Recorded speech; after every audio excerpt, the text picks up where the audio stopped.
Hello, you lovely people. Hello. Hi, people. How we all doing today?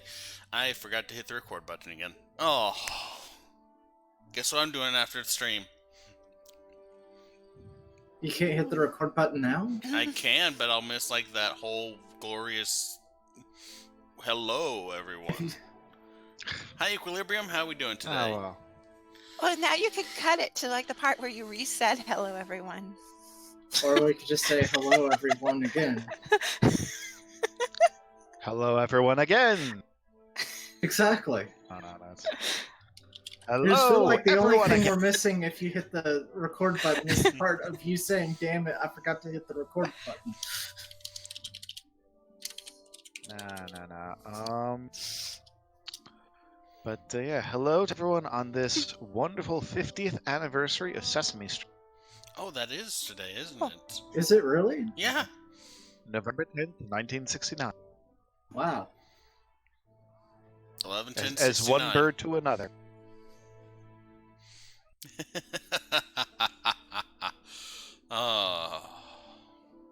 So, let's see. Oh, we're doing okay, or at least I am. I assume everyone else is doing okay. Everyone, Equilibrium wants to make sure y'all are doing all right. Emotionally I'm stable. doing fine. That's as Had good as a it's gonna busy get. weekend so far. Yeah, pretty much. Yes. So, good news. I had some very strong tea. Ooh, I like strong tea. So, couple things. First off, we are getting super close to our 50 viewers goal. We are currently at 42, which is, as most people know, the answer to everything. Background music is, as usual, provided by Sirenscape. Wonderful tool. Check them out if you're doing streaming or if you're playing games at a tabletop and have a fancy speaker. In celebration of our 20th episode, I am going to be pestering my players to do another Q&A session. We haven't done one since, like, what, the third episode? It's Ooh, been a I might have to miss while. that. Yeah. So, I will be sending out messages. The official bonus roll Twitter will be sending out messages asking for questions. Anyone viewing us, feel free to say, "Hey, we got some streamers that are going to be doing Q&A," and yeah, I'm basically trying to do this a little less freeform. But I expect if we don't have to cancel stuff in 2 weeks, because this is episode 18. At the end of episode 20, we'll spend about 30 minutes doing a Q&A. Let's see here. Check.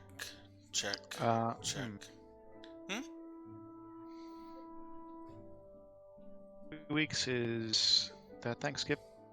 It is? It is, which means I'll be free that Sunday. Nice. So I don't Because you have weren't to here miss for that another last Q&A. That's right. Yeah, I had to miss it. Yeah, looking forward to it. We had a nice little discussion last time. Hopefully we can get a lot of people in and asking questions, or I'll even let y'all ask some questions. I reserve the right to say I can't answer that, or to quote some game devs that I followed, my answer would be misleading, and so I cannot give it. Email him questions now.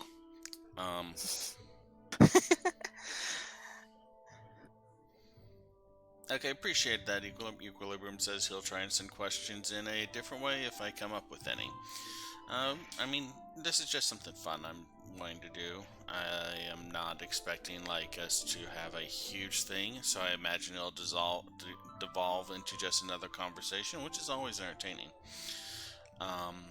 Y'all may notice that we are currently short to Mage.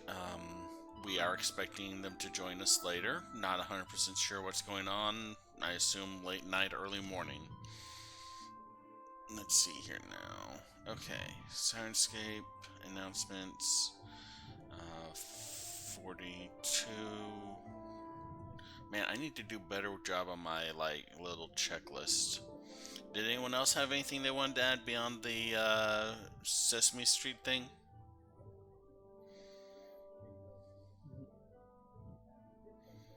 I have been enrolling people for one-shots. Well, I've noticed. so Nice. I guess now is a good time to announce it then. In addition to the multiple things that we are in the process of working, I am still working on getting set up for Shadowrun, and I'm working on getting set up for a couple other different stream games. We are going to be doing a series of one-shots with either other streamers or local gamers to where Zizva and I are going to be residing, or randos off the street that I kidnap and say, I will let you go if you play this paladin. Oh, do I get to do that too? I have never once in my life actively tried to prevent you from doing something that you want to do. I have questioned it. I feel like this is the point where I'm supposed to insert a disclaimer, but I'm not sure which part I'm supposed to be disclaiming. So, blanket disclaimer statement. I mean, we are looking at getting me a van eventually. Am I technically the legal Tux department of may this be game? a former kidnap victim. Yes. Just, Yes, and both to what Zizva has said and into what Tux is saying. So, alright, I believe we left off with Tears having taken y'all to where the trainee/acolytes were being trained. Someone made a awkward comment about horses wearing pants. Or, no, centaurs wearing pants. And then we ended the game. Y'all were on your way to Farkeep for the dinner party that Griggum was hoping to have, as I remember. And I have at least gone through my closet and picked the things that are the closest to fitting me right now to take an extra outfit. Probably gonna have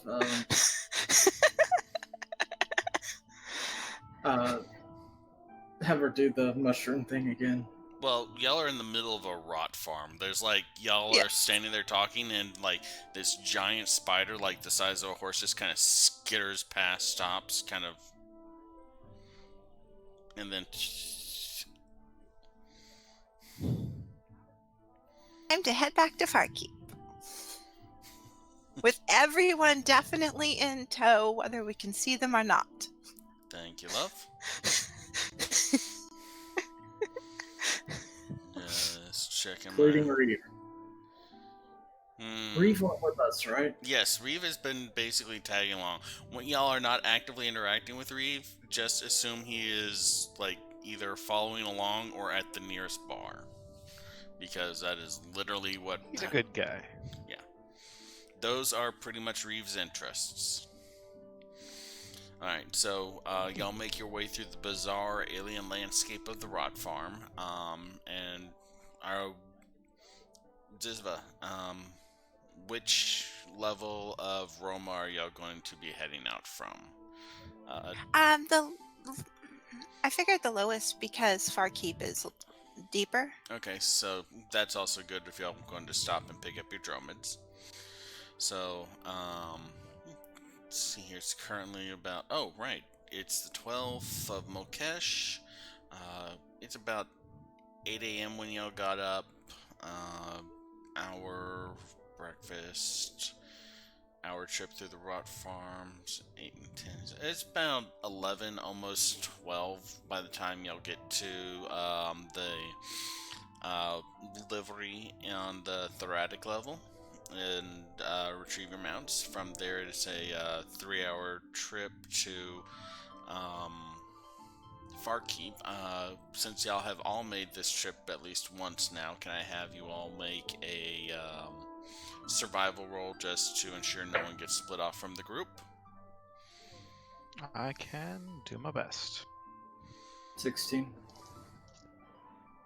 7. 7. Let's see. I'd just like to note, Rail did want to be a druid at some point, which is why he rolled a 13. Okay, so it's not a difficult trip. Trade routes between the Undercity locations are fairly stable, and Ingrid, having made many journeys through various parts of the Undercity is an excellent guide. So y'all managed to avoid any major issues as y'all approach the city of Farkeep about 3 hours later, getting on into the afternoon. The cobbled together gates of the large open chasm isn't the right word for it, cavern. The large open cavern that houses the village are guarded, but the gates themselves are open as y'all approach. Y'all, Alright. and we just lost Tux. Yes. Oh no! Shoot. We'll give losing him of a Tuxes second. is allowed. It might just be like someone came to the door. I assume so. Welcome back. Yeah, sorry, quick interruption. No worries. Not the worst in the world. Oh, hi, Cooper. I'll never forgive you. Cooper. Yeah, in the chat. Oh, I'm like, is he behind me? Surprise! There. Surprise Fox. Yeah, time to go up to the gates and say hi. Since we've done guard duty with all these people as well as coming in and out, I think we might have some passing familiarity. Yeah, y'all been hanging around Farkeep for the past couple weeks now. They kind of recognize you and just wave you on through. There's no challenge at the gate. I want to go see Rithen and see if there's been any recent activity in the town since we've been gone a while. Yep. What are y'all up to?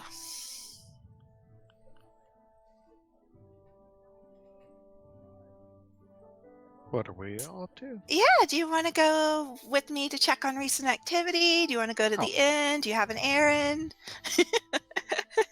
Well, Rail is fresh out of errands to run. But the inn always sounds interesting. Well, I mean, you do have a spell now that tells you if something is a good idea or not. That is also true. And I haven't cast it today. So let's see.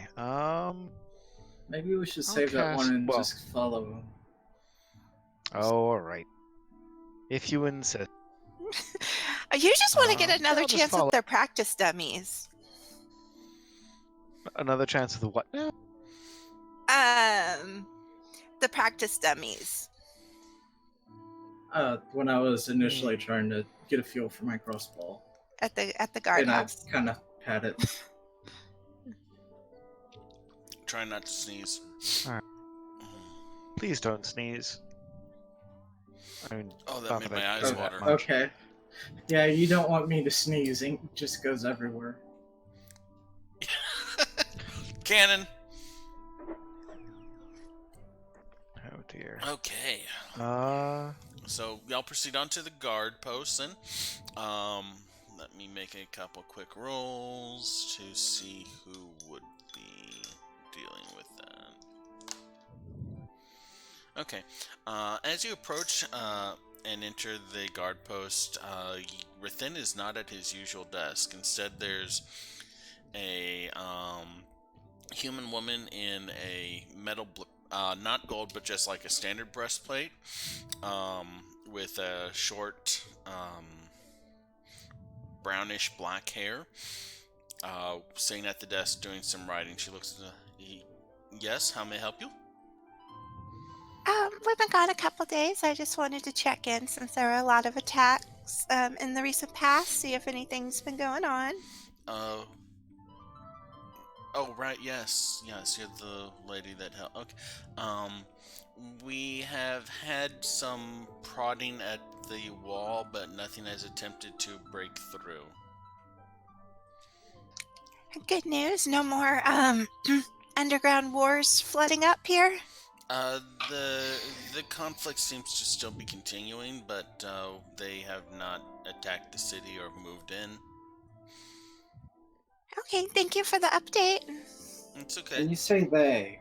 The mushrooms and the molds. Okay. Just making sure. They have agitated some of the undead out there, but they're not swelling like they have in the past. Do these mushroom and I mean, there's no chance we could broker any kind of peace between them, of course. I mean, most of the fighting is pretty recent.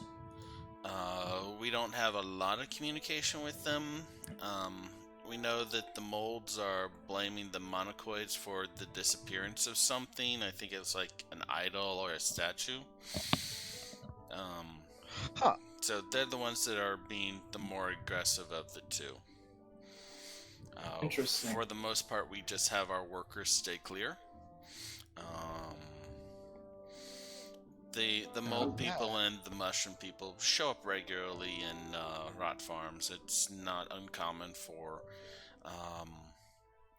magics and things like that to interact with the mushrooms and the fungus that we are raising and creating a new outbreak of the folks. Typically they are pretty peaceful. Neither of them are excessively warlike, but this has been going on for a couple weeks now and it's starting to get a little shy. Unpleasant. Yeah, that's a good I word don't for suppose sorry. you know anything about this. Out of character, which one was it that had their statue or valuable stolen from? it. The Vegapygmies, the mold people. What were you saying, Meryl? I was asking if he knows anything in particular about this statue that he'd heard about. Any details? Any reason why the might blame the others for its theft? She kind of shakes her head. I mean, we've seen it at a distance. It looked like a column or something like that. The mold people don't normally let us get too close to their encampment. That's why it's a surprise that anyone managed to steal the thing. I'm gonna tap Ingrid on the shoulder. What language do the mold and mushroom people use? How do you typically communicate with them? Would that be common player knowledge, or would I just be like, I don't know? Make a history check for me. Okay, I guess in character, it's like, you work at a rot farm, you surely know how to deal with these sorts of things, right? 14. You know that the mold people, also known as Vegapygmies, have their own language that's a little difficult for non-plant-based life forms to pick up or speak, as it's partially chemical. You know that the monocoids communicate via spores, wherein they spray you with a spore cloud, and for about 10 minutes then you're able to have a psychic connection with them. So I'm relaying that. So the mold language is like super hard to learn. Like I learned crawl and I cannot pick up that language. But the mushrooms can use telepathy, and theoretically Watcher could maybe talk to a mold. But I have never tried it because I didn't get Watcher my first few years. Is there a way that the rot farm typically communicate with these people? Like, are there some sort of interpreter? No. Or is it just kind of hold them off with spears? No, and they kind of get the message. We tend to leave them be, and they tend to leave us be. We're not interested in their populace, and they're relatively peaceful normally, so then we don't have any confrontations with them. We just harvest around them, and all rot farms produce a little extra just to assume that we will eventually have a infestation or two of these, and that we will have to work around them for a while. Okay. They're just... Okay. I'm learning. So do y'all want to go hang out at the inn till evening, or maybe I think you were interested in seeing if there's any basic clothes you could adapt, perhaps, Fair Dear? Yeah, might as well, in Rome. Maybe to Which the market, doesn't exist. see if there's something he could wear that we can dress up with mushrooms more permanently, so he doesn't have to keep killing them, which Ingrid was totally annoyed about. Wait, I'm killing them? When you knocked him off your outfit. Oh. You killed my magic mushrooms. Dear Twitch. Oh. Hold on. Not that kind. There. Hello, Demage. Welcome. Sorry. It happens. One of those things where you're ready way too early, and then it's like, oh, I guess I can just be doing something else for a little bit, and then you lower your guard, you get distracted, and then wham, you're late. Yeah, it happens. Life happens. Yeah, It's no right. worries. Pretty much all It's that's okay. happened so far We is know a bunch Griggum of was dick drinking. jokes. Really? Like No, I'm 30 kidding. minutes, and we just done. Okay. No, What was about this? we started like 10 minutes No. late. Yeah, we've only discussed like 5 felonies out in character at this point. That is accurate, though. That is actually less than some chaotic good parties. We did get a little bit of potential insight to why the pygmies and the myconids are fighting each other. Yeah. I don't know if that's something we want to do anything. The group has left the Omarona Rot Farm, picked up their stuff, and traveled back to Farkeep for the dinner party tonight. Checking in with the local guardhouse, Ingrid was expecting to find Rathin there, but instead found his lieutenant. I don't think any of y'all asked her name, so I'm not going to tell y'all her name. But proceeded to ask a bunch of questions about how the Rot Farm works, which, you know, the guard isn't the best person to ask about that. Yeah. It was like, Well, they hey, asked me too. Yeah. hey, security guard, what goes on in the highly restrictive laboratory that you're not allowed into? Aw. That's on a need-to-know basis Aw. only. You never So, know. I mean, if you want a detour and actually talk to the Rot Farm people instead of go to the inn, that's an option too. But I kind of want to. Like, how much time do we have before the dinner at this It point? is roughly 1 p.m. Y'all have somewhere in the neighborhood of 5 hours. Yeah, I kind of want to go. I'm saying this aloud. I kind of do want to go to the Rot Farm and see if there's anything we could do about that, since it seems like this could boil over.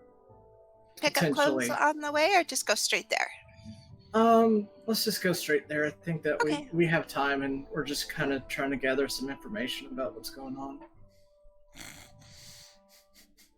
You want to lead the way? Y'all spent 3 days drinking sure. at the inn. Huh? Y'all spent 3 days drinking at the inn waiting for wooden boards to come in. But y'all have a dinner party tonight, so hey, let's go walk around the Rot Farm. I love actually this. went to go see my patron and did guard duty. Wow. I mean, I'm getting curious about this fungus war thing. Yeah. I don't think Rail was there to see it in person. Yeah, might as well spend like an hour or two just asking questions, and then 3 hours to get prepared for the dinner.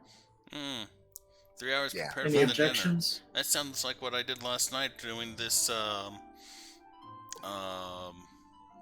game notes, because people are like, hey, let's hang around for 3 days instead of investigating this mushroom war. I'm just giving y'all trouble and buying myself time to open up the document that I didn't know I would need. Okay, so let's see here now. Y'all have not actually been inside the Rot Farm here, but y'all have been to the outer edge of the Rot Farm, or at least Ingrid has. So she leads y'all through. And Fairdeer. True. Yeah. They lead y'all through the city to the edge of it, where beyond the wall is the Rot Farm. Y'all have a general idea of what a Rot Farm looks like now, having gone through the Roma's Rot Farm. Here is less open area and more behind a wall, though. There are a number of guards stationed at the gate that leads out into the Rot Farm, as well as a handful of carriages and workers either carrying stuff in or out, and a building off to the side that functions as a sort of office for the Whitfists. I'm also assuming that pretty much protocol is you don't just walk onto the rot farm. You have to get No. permission, more or less, from somebody. Yeah, it's basically, the food source for 90% of Ravnica. Yep, makes There's sense. a 2 mushroom Believe minimum. me, Fair Deer would be very uh, um, knowledgeable about the protocols of that sort of thing. So probably going to go to wherever the leader is. I know his name and character. I just have to scroll through my notes. There's 2 of them. It'd be one of the twins that you would look for at the building. Yep. So I'm gonna follow, but since he really wanted to ask questions, I'm gonna kind of like follow in a way that my symbol's visible, but like I'm near him, but let him walk up on this one. Okay, so the group enters the little side office. It's with all of y'all in there. It's a little bit of a tight fit. There's standing room only, pretty much, but neither of the Whitfists are behind the desk that y'all have encountered them there previously. Instead, there is a female half elf with short black hair and slightly almond shaped amber colored eyes. She looks up from her paper and says, "Yes, how may I help you?" Hi, we were wanting to inquire about the recent disturbances between the mushroom people and the mold people. She kind of stops for a moment, looks a moment before looking at Ingrid, nod, and says, yes, I remember Jethel lent you one of our lanterns. What do you need to know? We were just wondering about when this started, if there's any sort of ideas about why this conflict is either arisen or at least escalated. Oh, well, it's been about 4 weeks. Go ahead.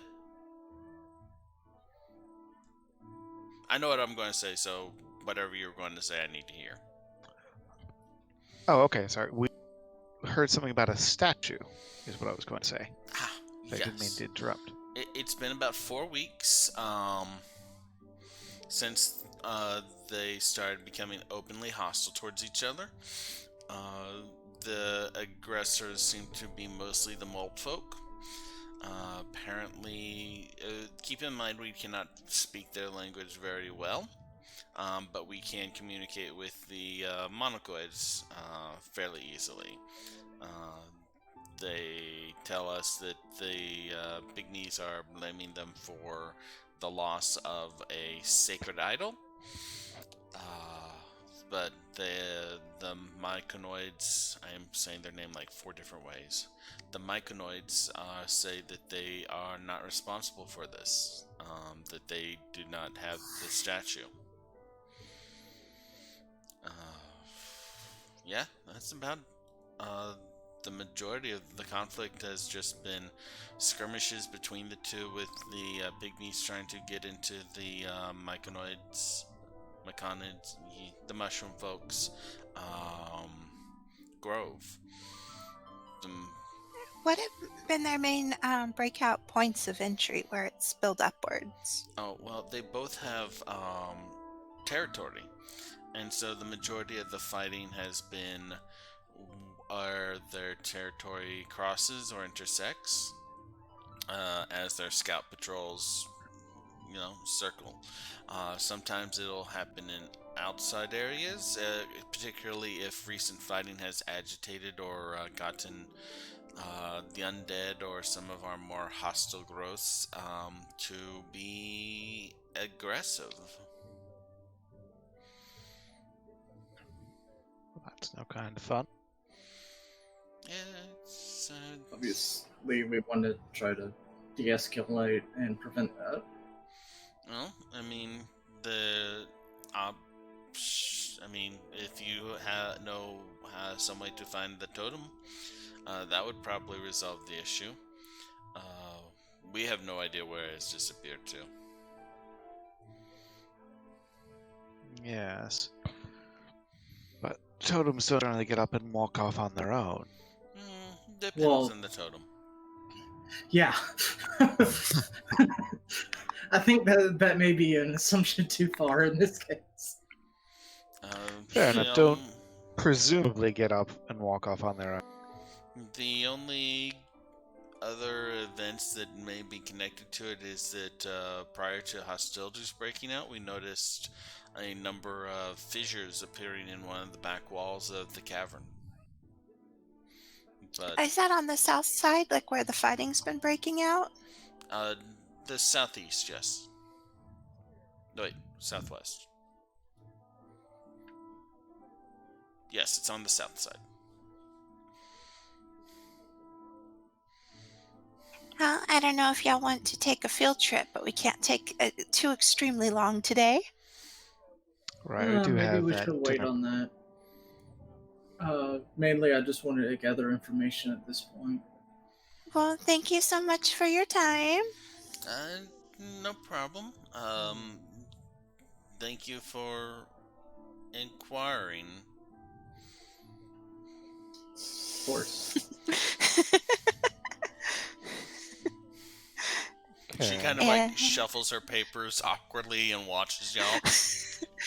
Yeah, ready, head out. Exit stage left.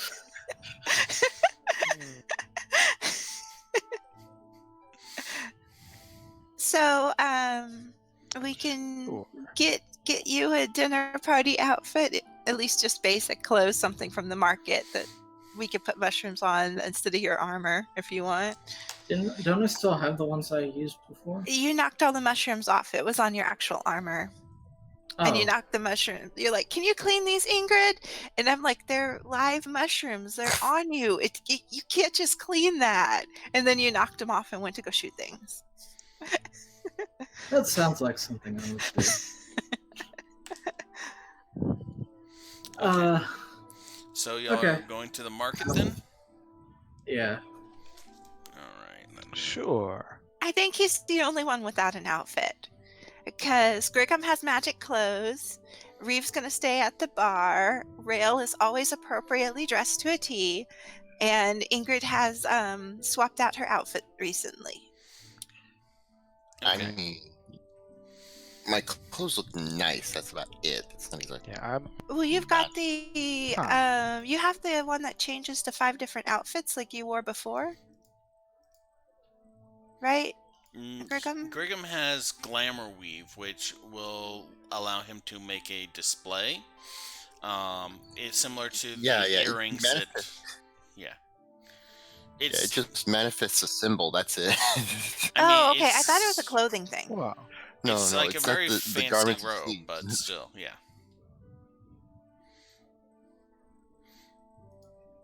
Well, he's got a fancy robe, so.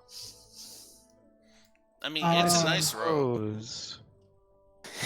I suppose I could lend him my coat of many fashion, if I must.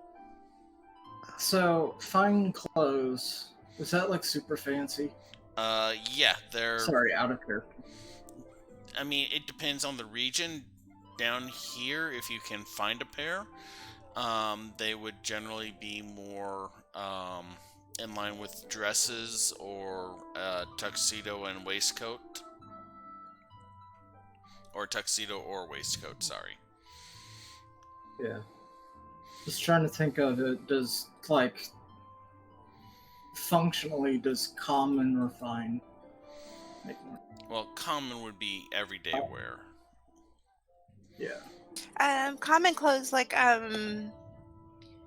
generally just, like, they don't even, like, come with shoes. They come with, like, the cloth wraps for the feet kind of thing. So basically peasant wear. Basically, you're not naked.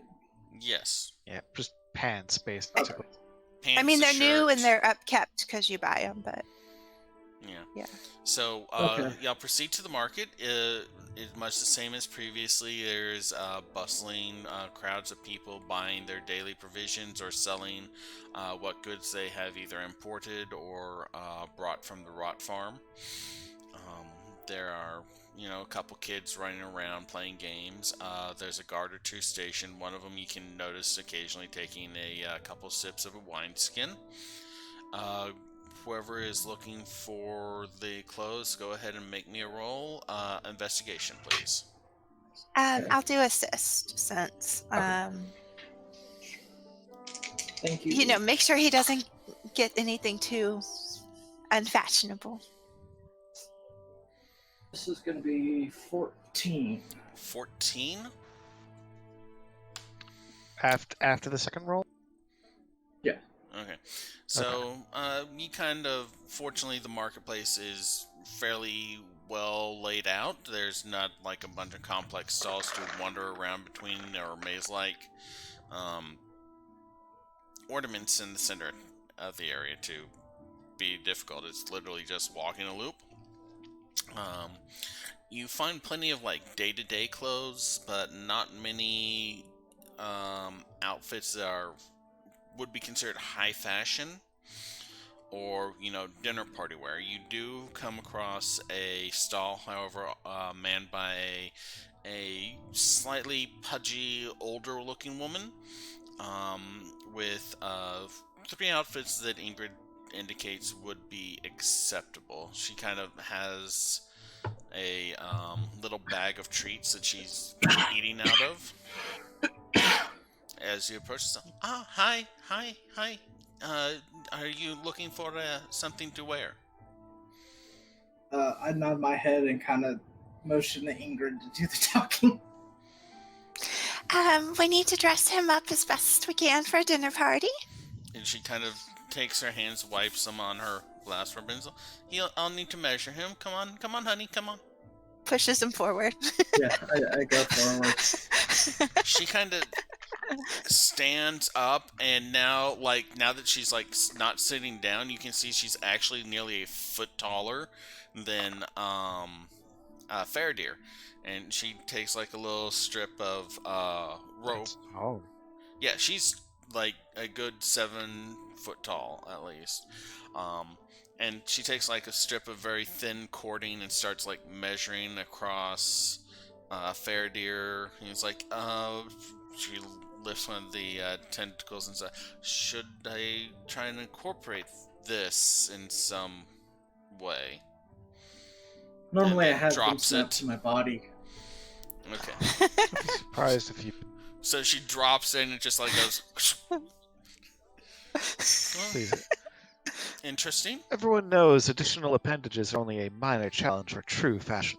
Oh, no. I just wanted to know if he wanted, like, sleeves for it. Yeah, like, did you want Not it for on the individual blade? tentacles, no. Thank you. Okay. She kind of, like, measures down your arm. She takes a moment, tickles the little cilia tendrils at your wrist. Huh, those are cute. Aww.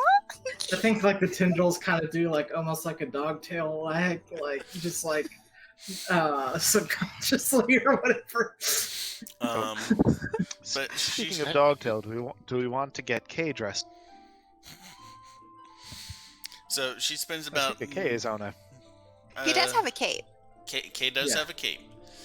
She spends about And so does 15 Watcher. minutes taking Veridir's measurements. And just like, okay, so she holds out, brings forward the 3 sets of fine clothes. One is kind of a dressy looking number with a skirt that would go down to about ankle length, with slits on both sides, where you can see the legs through.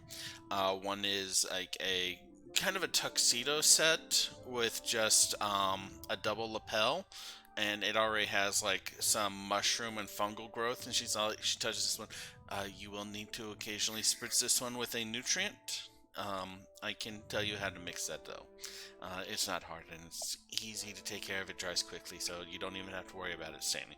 And the other looks like formal robes, like one would wear at like to an Orzhov church, and it even has like the Orzhov emblem on the breast of the robes. And she's like, I can remove the emblem if you want, and even attach your own guild affiliation if you prefer.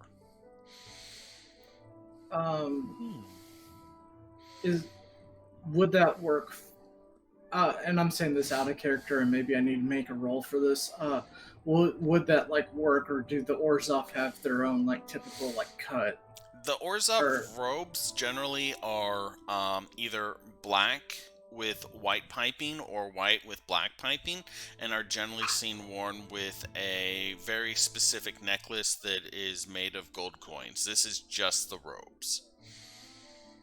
Okay, so this wouldn't look like an Orzhov robe altered to be another guild. I mean, it's black robes with white edging and like a very formal what's the word for it? The kids that carry the cross and the lanterns and the stuff at Catholic churches. Like altar boy. Thank you, Kinda. altar boys.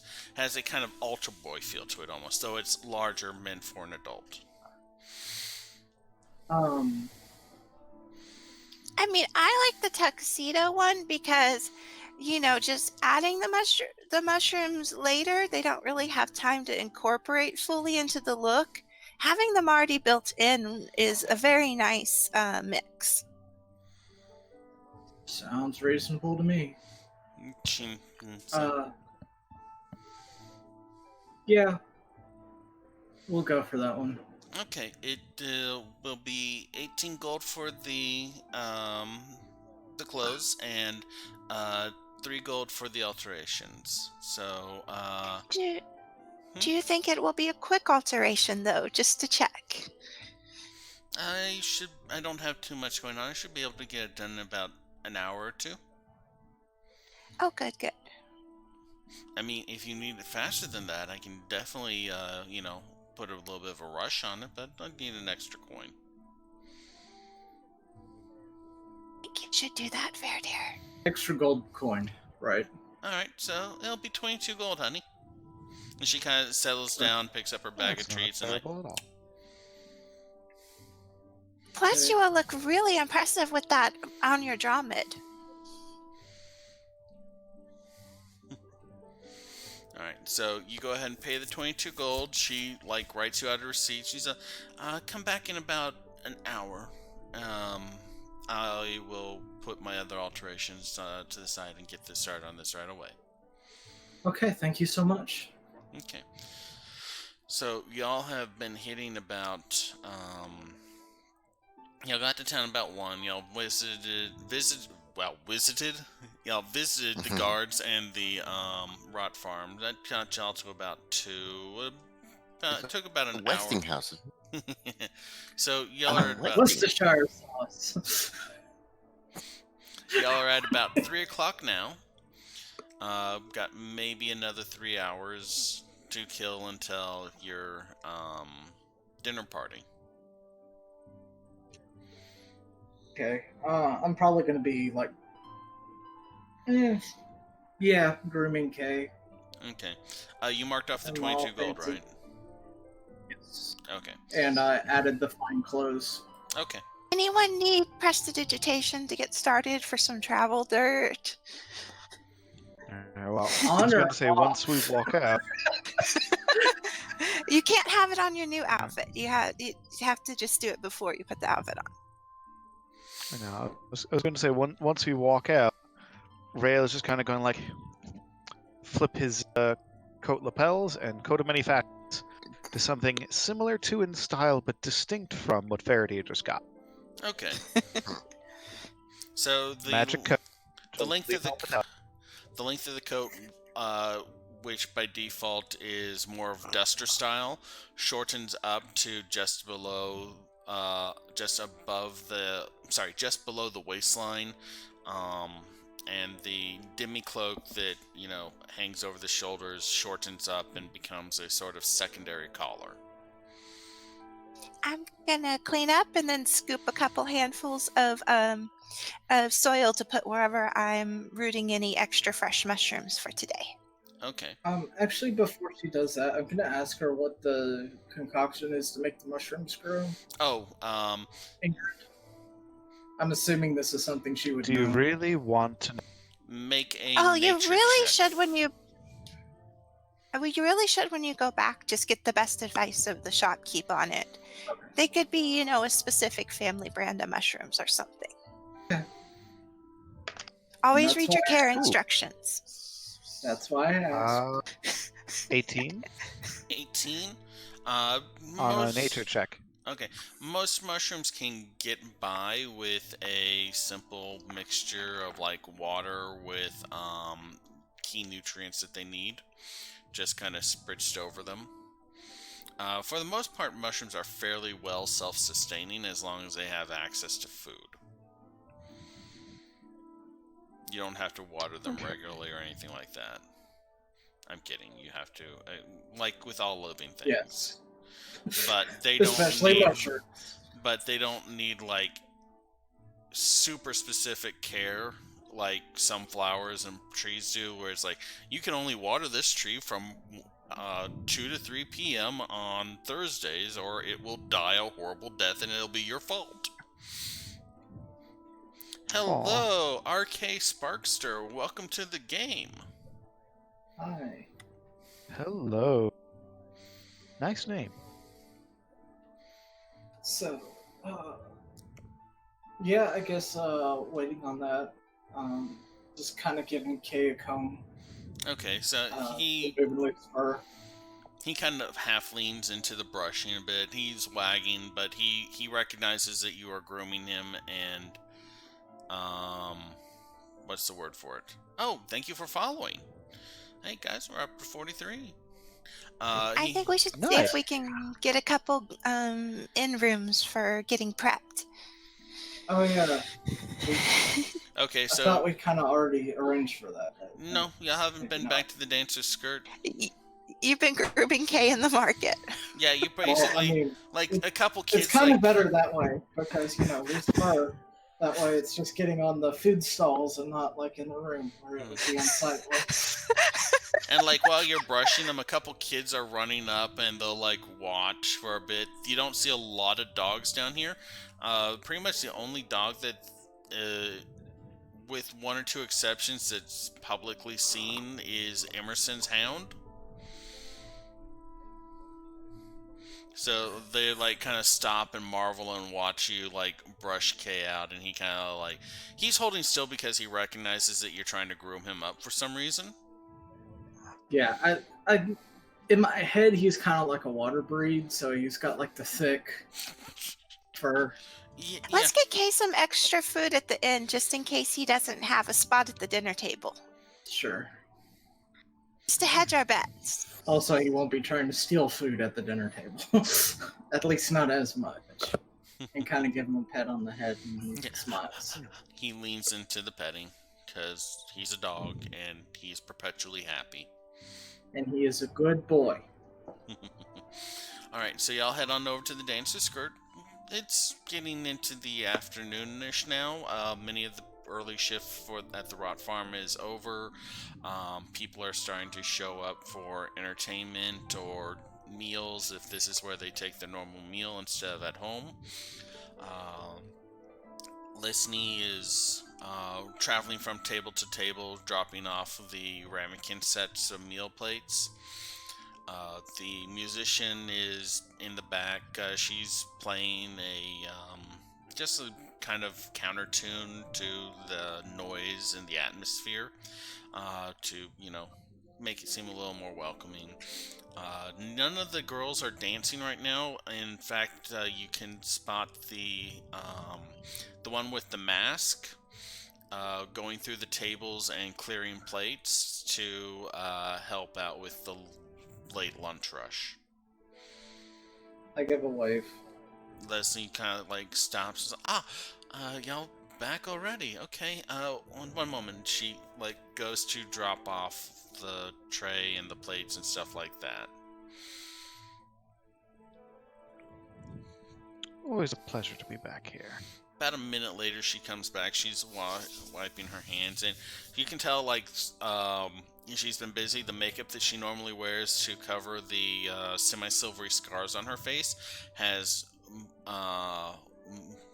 worn a little bit, and you can actually notice them a lot more easily now. She's wiping her hands off and town. Medicine check. Okay. Medicine check. Go ahead. No medicine check. Yeah, that's 10. 10. They it's weird because you don't recognize like what would cause silvery scarring like that. Yeah. Okay. May I roll as well? Sure. 'Cause I'm curious about that now. Ooh, that is 14? No, nothing. 14. It looks interesting, like from a medical standpoint. It's not something you really encounter on your day-to-day. Generally, y'all encounter bludgeoning, slashing, or piercing trauma of some sort. She kind of like looks around the room. I got an open table in the back. Y'all going to want to get a meal? A meal and maybe a few rooms so we can prep. We might actually be here another night or so because I think Fairdeer wanted to go exploring. Okay, yeah. Mm. Go ahead, take a seat. I'll get y'all a meal. Any drinks? Probably should stick with water. Okay. I'll get that. Maybe light watered ale for the table, and she'll give her 3 gold because we'll probably be there a few days. Okay. She takes the coin and says, "Oh, okay. Just The rooms y'all were in before have a merchant in them, but I have another couple. If you don't mind being up on the 3rd story." That would be sufficient. Okay. I'm quite fond of high places. I'll just tell the girls to not bother with the rooms then. Okay, thank you. She pockets the coins and goes back to the bar. Please tell me that the merchant's in the room with high scratched onto the wall. That would be one of the rooms. There is a very real possibility that when that merchant went into the room, there was the word "high" carved into the wall. So Like which high? HI as a greeting. Gotcha. Yeah, some of the girls are interesting. Y'all didn't do a lot of interacting with them too much. If y'all want, we can condense down to one room later for alarm, but it would be very crowded, so we'll see how that goes. Okay, so let's see here now. Doing math. Where is my stuff? Okay, there we are. I should be able to do more than one room. Yeah. Okay. I was just checking. That should be enough for 4 rooms, honestly. Because they're not the nicest rooms, but they're nice enough. So y'all take a seat at the table. After a little bit of time, Leslie brings by the usual platter of multiple ramekin dishes of sauces and diced meats and vegetables and rices, and she sets out a large loaf of bread to rip bits off of, and a pitcher of watered down ale and several cups. She's like, we're still finishing up from our lunch, but if there's anything you need, just wave me or one of the girls down, okay?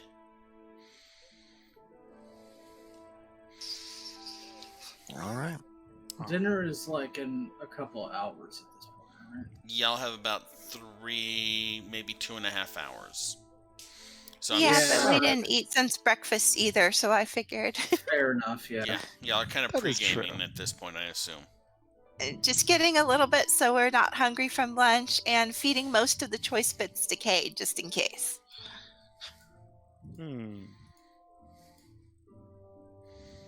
Yeah, I Kate don't know about all of you.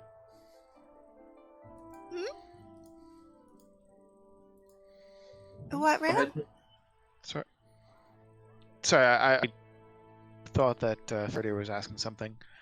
I don't know about all of you, but while I'm not sure if there's a way we can directly get paid for it, but hearing about that statue being stolen definitely piqued my interest. Well, we haven't heard any proclamations about it being safe to go back to the surface, so I mean, we could definitely take a look.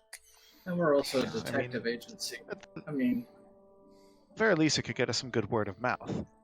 yeah, We exactly. do a little more than detective work. I mean, we just fought off an Iron Angel like a couple of days ago. Well, right, but we are the second site detective agency. I just We're figured, the second site you know, agency. We do a lot of things. As long as the My money's bad. good. Like that should be And the you know, tagline. Second we site didn't- agency, as long as the money's good. Maybe. that paints us a little too mercenary. Especially if you gave that to the We are dragon. we are troubleshooters. We aim for more discreet solutions than like just going out there beating the shit out of things. We aren't quite Boros Legion. It's like, Yeah, as long as the money's good, make it Wow. us the wrong type of Well, business. There is, I believe my theory about the monsters being drawn here may have been disproved. So, investigating this, we might find some other trace of why the city's been under attack, too. So, I would see that as a possible guild benefit to do additional research. I mean, is it And I- though? Because, I mean, the dragon just reawakened. And that would also Fair, be... dear. Fair, dear. Wait, where are we? You're sitting in The a big public inn in the middle of a lizard. lunch rush. Oh, gosh. There. I mean, people don't listen to what other people say, of course. speak for yourself. I was like, as I flick one of my big ears. That was the above was said in massive sarcasm.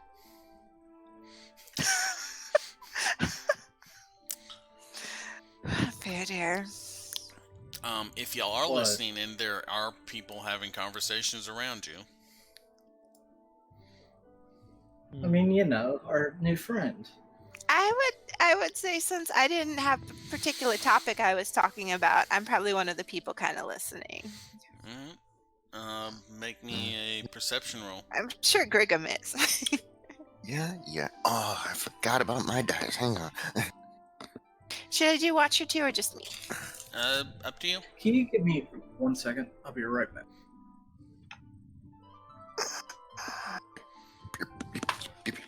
Mine's 20. Just Non-natural. while they're away, I'll And Watchers something in around is us. natural 2023. Okay. Alright, let's see here. I think I'll go with the sparkly die today.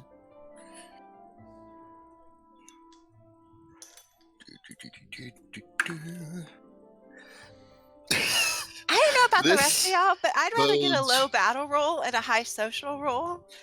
This So this is bodes okay. well. Like, we rolled here.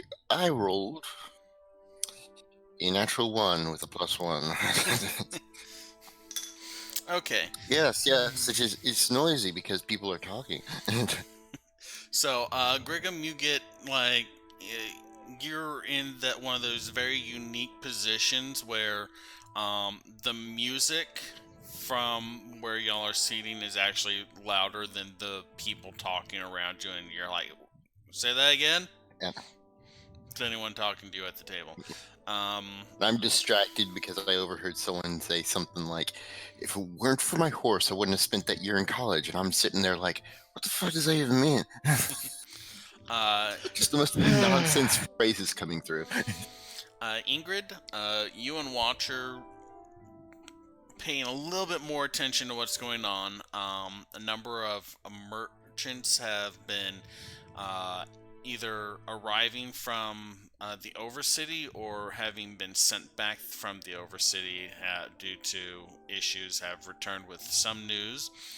about the 4th Precinct 4, particularly that your ear is caught by a few of them talking about how the Boros legions have attempted to fly supplies into the area, but both the airships and flying troops have either been intercepted and run off or looted. And Watcher hears something, and you get a mental image of a group of people clustering around an Orzhov symbol, a group of people clustering around a Selesnya symbol, and a group of people clustering around a Boros sigil emblem. Like on the surface. It's like, I wave Watcher over defensive Watcher- troops. Watcher kind of gives like a shield impression. Watcher cannot talk. For those of you who do not know, Watcher communicates only through images and emotional projection. right, but where did he go? He was kind of flitting around the room, listening in on people. Okay. So back to the room to prep, and let's have a brief company meeting So- when we get up there. All of this is occurring here? It's like, This is people talking in the inn about stuff that's happening in the 4th Precinct. okay, up on the surface. It's like- Yes. So I can just assume. Well, actually, no. I don't know if she mentioned anything to us. So Well, that's why I said back a brief company meeting when we go back. right. Okay. Certainly. So, I'm assuming y'all retreat to the rooms on the 3rd floor then? I think so. Get some Yeah, food, glad. retreat, have enough time to prep. Okay. So, y'all take some of the food with you as you transverse up to the 3rd floor. That woman that y'all had encountered earlier, the one with like the green skin with the gray gradient to it, and the very wild hair, is sitting on a chair at the entry hallway. She looks up and says, "Oh, it's yellow. Oh, right. Hi. Yeah, she said that y'all weren't to. Okay, y'all are the rooms that we're not supposed to bother then. Okay, that makes sense." And she kind of points down the hallway. It's any of the ones on the left. There's about 4 rooms on each side of the hallway. Thank you. She kind of nods. While the rooms that y'all have been in before were nice, with like, a bed, a table, a chair, functional. These rooms are primarily just a table with a chair, a bed, and like very minimal furniture. So, brief company meeting. Mhm. All right. So Watcher and I overheard a little bit of 4th Precinct news. Now, for it to make its way all the way here is a bit interesting. And Really? fair dear, no more dragon talk. Forget you learned that word. Surprisingly, it's one of the What few word? things I remember, though. Oh, we'll have to fill your brain up with other things. Anchor's all like in his face, pointing at him. 4 inches taller. So she's hunched 12 down. 4 inches taller and 12 years younger. Ingrid is like, I'm almost as tall as him right now. yeah. But it's very much being scolded by an almost teenager at the moment. So some news is that they're sending supplies, but even airships and stuff are being run off and looted. And some of the guilds are organizing defensive areas. That was Orzhov, Selesnya, And Boros. and Boros. Hmm. probably protecting interest. Yeah, I kind of understand Boros and Selesnya because they tend to have the largest standing armies, but Orzhov. That's assuming a lot from Selesnya, but you're not. Well, aren't they? Like, I thought they were one of the most numerous. They are the largest You didn't guild. hear anything about the. They are the largest of membership, but and they yeah, are I thought that they were like known. Sorry. The Selesnya are You didn't hear anything about the the Simic, did you? The Selesnya are the largest guild, and they have been becoming increasingly militaristic over the past few years. But I would think we still can't hold a candle to what the Boros can do. They are not a standing army. They are militaristic. Yeah, no. I'm talking Billy Bob and J Bob out in the forest with a shack of rifles militant. So if we do go up there later, we might want to try to aim for one of the defensive groups to get more information. You know, instead of just aiming for the office. They may actually be grouping refugees or something. Point of order. We used to be a Boros thing, so... We used to be Boros what? Oh, the base. The headquarters used to be a Boros outpost. Ah. Out of character, I bet Reeve didn't expect to be working in a Boros outpost right now. He's been to the room.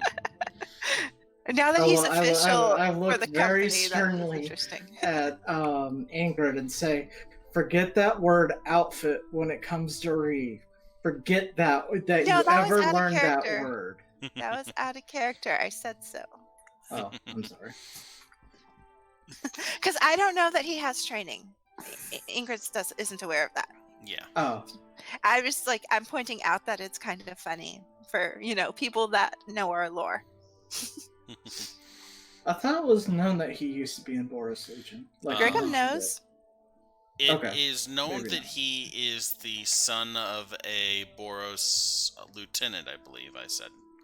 Actually, Griggum, that's from his pre-adventure too, so... Yeah. Hey, good news? He's from a Boros family, but not... Yeah. Like, I think Griggum's the only one who knows either of those facts. Oh. I forgot to mention, we have a banner up. I am in the finishing processes of getting the Patreon set up. I just have to do ranks and tiers and stuff like that. Sorry for the aside. Alright. So I'm a distraction. Well, Ingrid's switched to the other room, and she's primping and changing clothes and fixing her hair and that kind of thing. Pardon me, do you mind if I just distract you for a moment?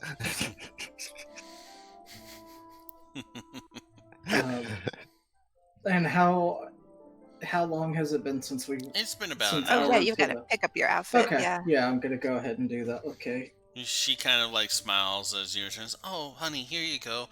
I did quick as I could, and she hands out the package of clothes. They're just not in a bag. They're just kind of folded and wrapped in a very neat paper to keep them clean. She says, I hope you wear them in good health, hon. Okay. Is there like a changing... Oh, I mean... Like a place to try them?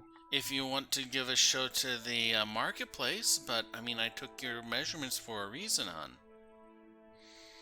Just making sure. I mean, don't get me wrong, I certainly won't complain. Well... I thought she was flirting. As much as I would enjoy that, unfortunately, the guards can have different ideas. Oh, half of them are drunk anyway. Don't worry too much about them.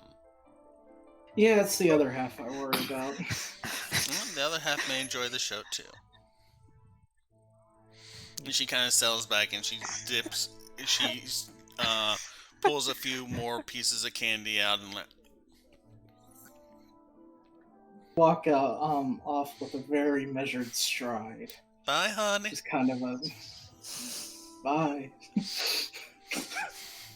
Well, now you're just encouraging her. Yeah, just like, chest out, just like a very measured manly stride back to the.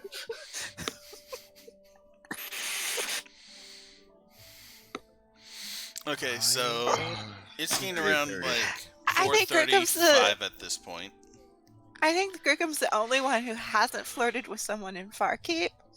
And we don't know what he did during that memory blank out where he ended up with tax collector clothes. Yeah.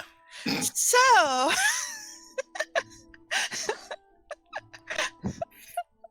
Oh, the adventures that carousing causes you to forget. Anyways, I'm gonna head back up to the As long as there aren't any warrants out for his arrest. to the inn and change clothes Okay. in my room, not in the inn, like the Okay. common area. So you go up to the 3rd floor.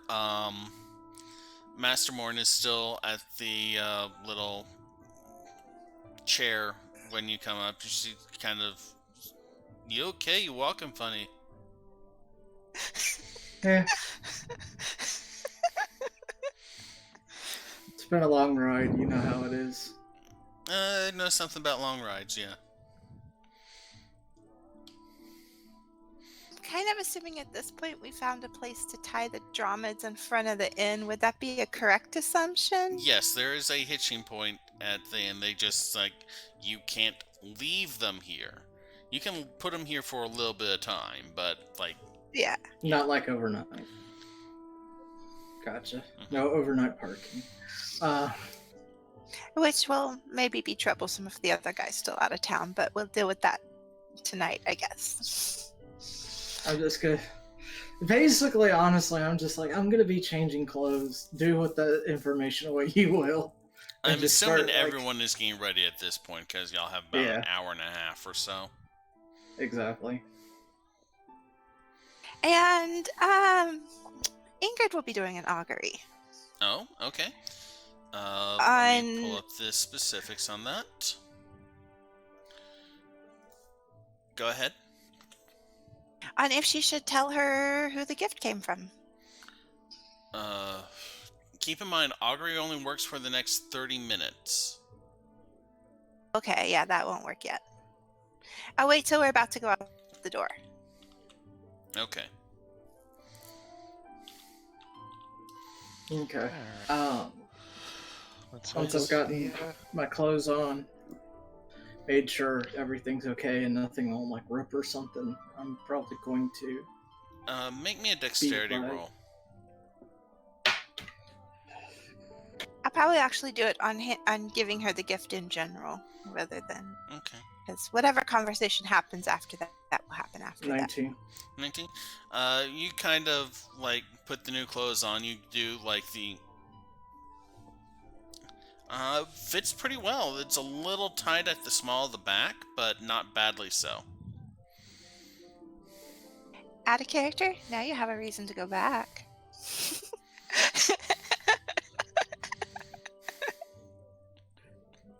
Okay. She did that on purpose. Alright. This is very odd coming from a 12-year-old, I'm gonna say. I said out of character. Oh, right. I want to do once we got within about half an hour of leaving for the dinner party. Mm-hmm. I wanted to cast augury as Okay. So both of us. Are y'all going to do this In together different or rooms. in your own? Okay. The only thing about these roofs is there's all this clattering around. Well, we only got a couple rooms, so depending, like, There's if 4 we're both rooms. setting up. Okay, there's Yeah. 4 rooms. Okay. Yeah, there's a room for each of you, assuming Grigum does not mind bunking with Reeve, or Reeve tends to find his own room some nights. Look, as long as he doesn't mind me meditating, he's like, I don't care what he does. Okay, so y'all basically kill an hour of Meditate. time. Till it's about time to head out. You are both going to do augury. I'm assuming over different questions. I will.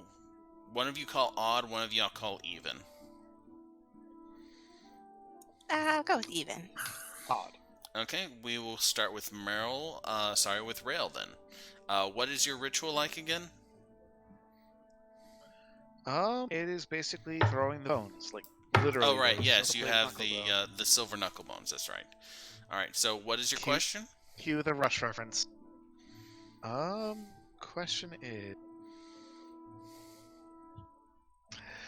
is, how is my ensemble going to be received at this dinner party?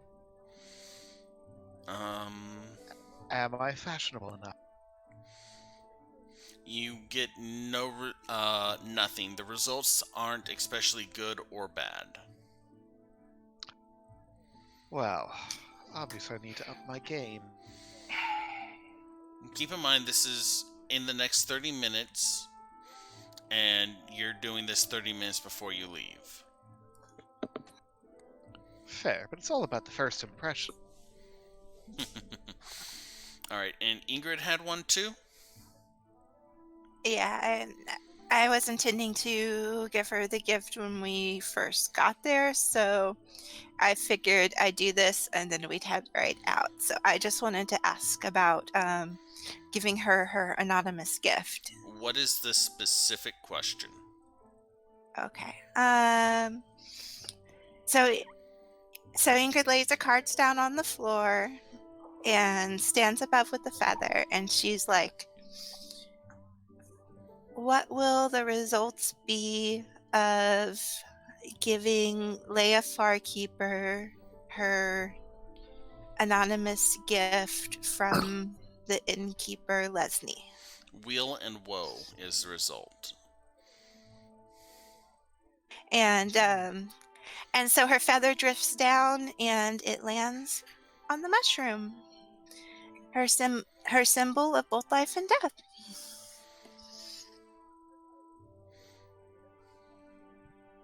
Okay. There we go. Alright, so... Putting the concoction to make the mushrooms Okay. maintain. It's literally just like a grow formula in water, and you're kind of like... on the shelf mushrooms. But yeah, y'all have about 20 minutes till till y'all are expected to arrive at this point. So y'all should probably head out. Did we notice last time if there's a hitching post at the manor where we could take the dromeds with us? You notice several undeads and a bannered porch. You could probably tie the dromids to the porch. You don't know how the undead will treat them, though. And when we were at the market, did it look like that guy was definitely Y'all out did of town? not see, what was his name?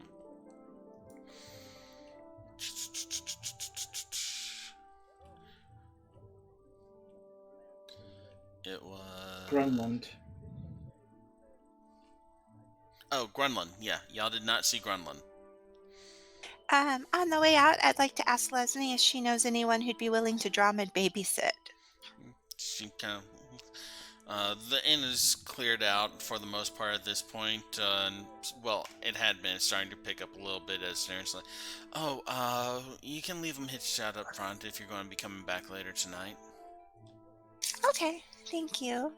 No problem, hun. Y'all have a good time. Thank you.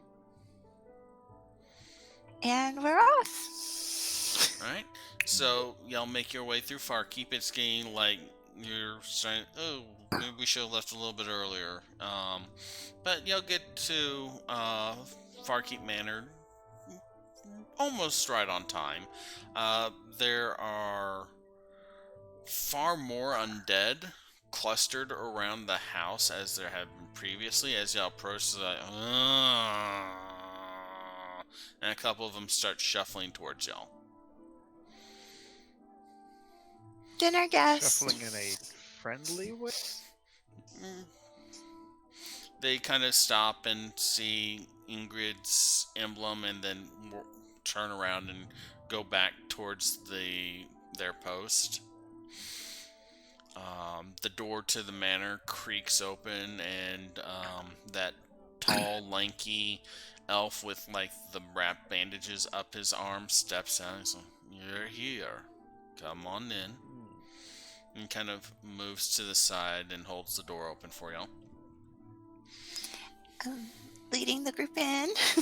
Alright, so the inside is physically much the same. It's dark woods and dark stones, in a central room with a staircase that kind of leads up along the edges to a banistered upper floor, with a hallway that extends to either side. However, there's been many decorations placed around the area. There's large fungal and plant growth centerpieces on tables. Candles have been lit throughout the room. You can smell coming from the hallway towards where the lounge and the library is, the smell of roasted meats and warm cream butter and hot mustards and other like feast items. That smells really, really good, considering like the portions and the serving style that y'all have had lately is more, here is a bowl of sauce, here is a piece of bread, dip this and that. I will address Jordal. If the matron Farkeeper has a moment beforehand, I had a quick something to discuss. Kind of looks down at Ingrid. I am to announce you at the gathering, but very well. He kind of gestures to the stairway and starts up towards that little balcony landing. I'm going to follow and go ahead, and I've moved the wooden thing to a pouch instead of a sack, so it's smaller and easier to carry. Okay. He leads you up the stairs and down one of the hallways to a side room, and he opens it slightly and it's like, she will meet you in her waiting room shortly, and holds the door open. And just in case there's any stat difference later, I'd like to well, never mind. I'll leave it at that. I was thinking, I don't know if I would have worn my armor at this one, but I probably would have. She really likes it. I assume she likes her armor. that with the exception of Ingrid, none of y'all are in armor right now. No. I've never been in armor. Yeah. Should I do a social roll to see? That would be probably not very acceptable for dinner party. I would make a history roll. Okay, because non-natural 20. You know that you'll probably get a couple odd looks, but you also know that you are high enough rank that you can get away with doing what you want in some situations like this. So it's probably not one. I would have probably left it. Okay. Okay. So he holds the door open, and it's a simple waiting room. There is a table with a few cups on it, a chair, 2 chairs, sorry. There's some light decoration around the room, a few lamps. It's like, she will be with you shortly. And he closes the door behind. Thank you very much. While she's there doing that, what are the rest of y'all doing?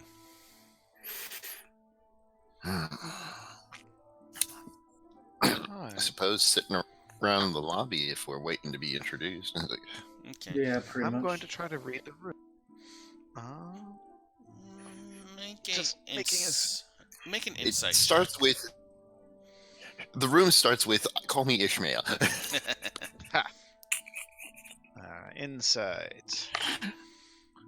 That is 23. 23. The room you're currently in is you, Griggum, Kay, Reeve stayed behind. You, Griggum, Kay, and Fairdeer. The lanky dark elf with the wrapping on his arm is coming down the stairway, and you can hear off into down the way like chatter of voices. The room seems very formalized and set up to not so much be welcoming as impressive. Just as a note, Kay is at the or at the inn, not. Oh, y'all left Kay behind? So that's kind of Okay. That's a little odd for a formal dinner to have a dog that sheds and whatnot. Oh, Kay went like. Just. But we left him all the food we took upstairs. Yes, and some chew toys. Watcher's, however, in attendance with his cape and his treasure necklace and his tail bow. Okay. And, Reeve can check up on him every now and then. I'd just like to note that we did leave all our armor and such. Or Rail left his Which armor, is but he, part of the reason why Kay's there, to make sure that nobody just goes in the room so and Kay's the steals it. backpack guarder. Okay. Exactly. But Rail did keep his walking stick, because of course a gentleman wouldn't be without his cane. Yeah, and I probably have like a dagger. It's not. I mean, do I need to make a roll to like conceal it? No, it's not uncommon for nobility to carry some form of armament. So you're not going to be the only person there with like a walking stick or a dagger or a longsword or the ability to invert someone's bodily corpus through magic. Like, the thing is that we just can assume everyone's dangerous, but at the same time, it's like, they aren't just going to randomly whip out a weapon on us. And it's like, yeah, just as they expect us not to do the same. It's like, yeah, just like it's a social, like, yeah, a quiver and my crossbow and all that crap. That would be kind of ridiculous. Yeah, it's like it's a social agreement, really. Yeah. Like, okay. Because if everyone who had a weapon or means of killing people just start throwing it about, then we wouldn't have any order. I have nothing to say on this. Ingrid, after a couple minutes of waiting, the youngish form of Leah comes in. She's wearing much the same gown that y'all have seen her in before, but this is a clearly more formal cut. It's showing a lot less skin and a lot more reserved, high bearing. You find now with your age younger that you actually get a general idea of how young this elf form is. Her hair, which is normally been done simply, is instead done up in a complicated set of braids up along the back of her head and then down her across her shoulders. She of course wears that dark gem set in a setting at her what's the word for it, scapula, that little part of the throat where the collarbones connect. She comes and says, you requested a private audience. My pardon for intruding on your time when you're so busy. And she'll get out the pouch. This was handed to us to pass on to you. She takes the pouch. I'm not sure the meaning of it, but I figured it was maybe something best done in private. She opens the pouch and draws in, looks at the ring, and give me 1 second because I need to make a few rolls.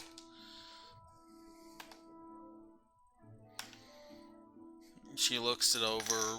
She runs her fingers along it. So, it's not magic. It's not a particularly inspiring piece. She kind of holds it up and nods and walks over to like the table and pulls out like a small metal bucket sets inside there, and then snaps her finger, says a couple words, and there's a gout of blackish blue flame that just consumes the ring. So, oh, well, that's taken care of. Thank you very much, my dear. I will see you at the festivities then. And she then turns to leave. Okay. I'll wait for her to leave and then head back down to where the party is. Okay. Everyone is kind of waiting in the main entryway. Jorgal looks up as you come down and is like, "Is everything all right?" Yes, it was just a quick word. Sorry to have sidetracked things a bit. Very well. If you are all ready now. And he gestures down the hallway before starting down towards the lounge and library.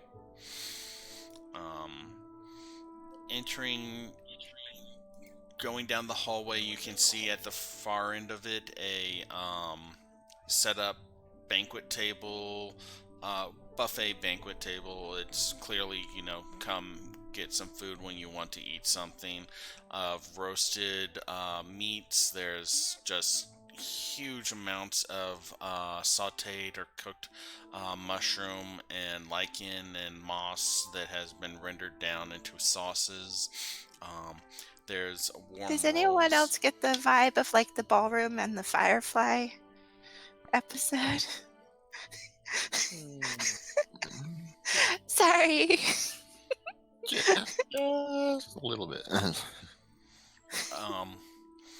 Taking you past the setup of food, Jorgal leads y'all to the lounge. Inside there's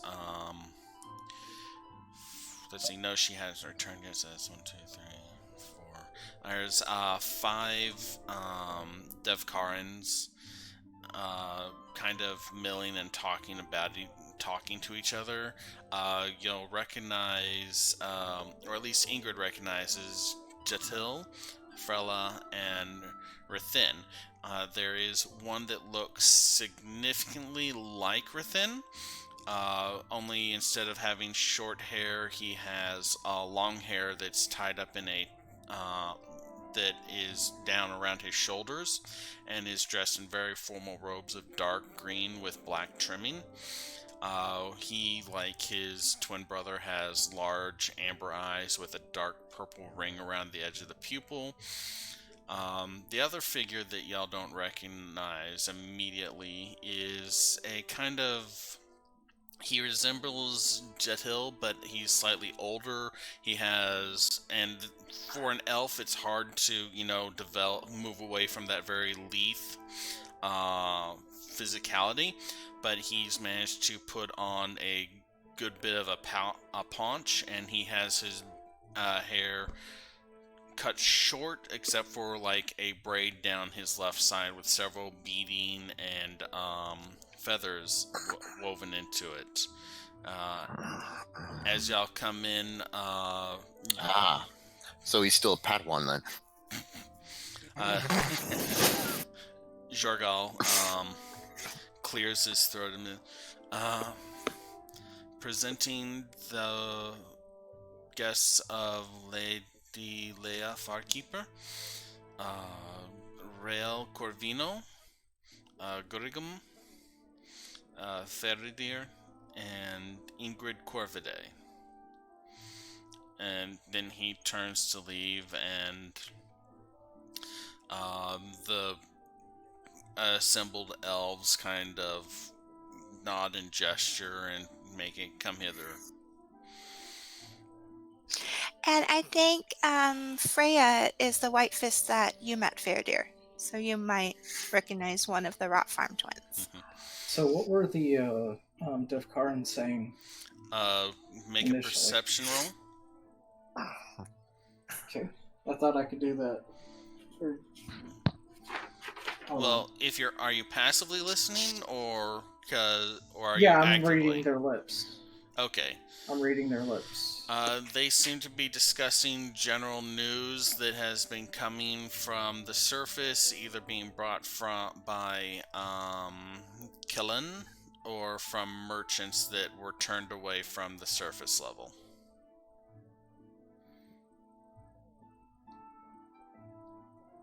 But I can't we should just gather any specific information. Passive is From what I very saw. general stuff. If you want specific Okay. information, you need to, specifically attempt to gather it. Passive is like, I noticed people are talking. Oh, I noticed people are talking about stuff that's going on up above. Not, oh, hey, this person has just outlined 4 pages of notes. Okay. There's a big difference between perception and investigation. Perception is trying to notice someone sneaking up on you that are actively moving about and that you can pick up on. Investigation is when you're looking for someone that is trying the hardest not to be found. Or game people to answer questions and stuff like that. Yeah. Okay. Yeah, I guess I'll move to Freya. Freya, alright. So, Freya and Jathil standing next to each other, you've seen them, both of y'all have seen them at one point or another, either in the town or in the dancer's skirt. Normally they dress in their rot farm garb, but in this instance, Jathil is in a sort of tuxedo coat pants setup that is actually very similar to Faradir's, while Frella is wearing a very nice black and white dress with wood tone accents and very natural looking accessories like bone bracelets and such. She looks up as Faradir person. So, yes, I remember you from when you came by the rot farm to do a round of guard. How are you doing today? Alright, how about you? Oh, how's business? The conflict continues to cause problems, but nothing that is going to cause issues in the long term. Good to know. So, have you been doing well? Yes, we've had some profitable business. Ah, spoken like an Orzhov. She kind of smiles a little and turns to her brother, and he kind of chuckles and nods.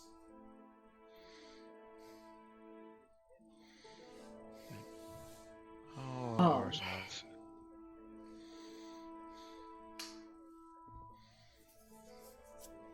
So, what are other people doing?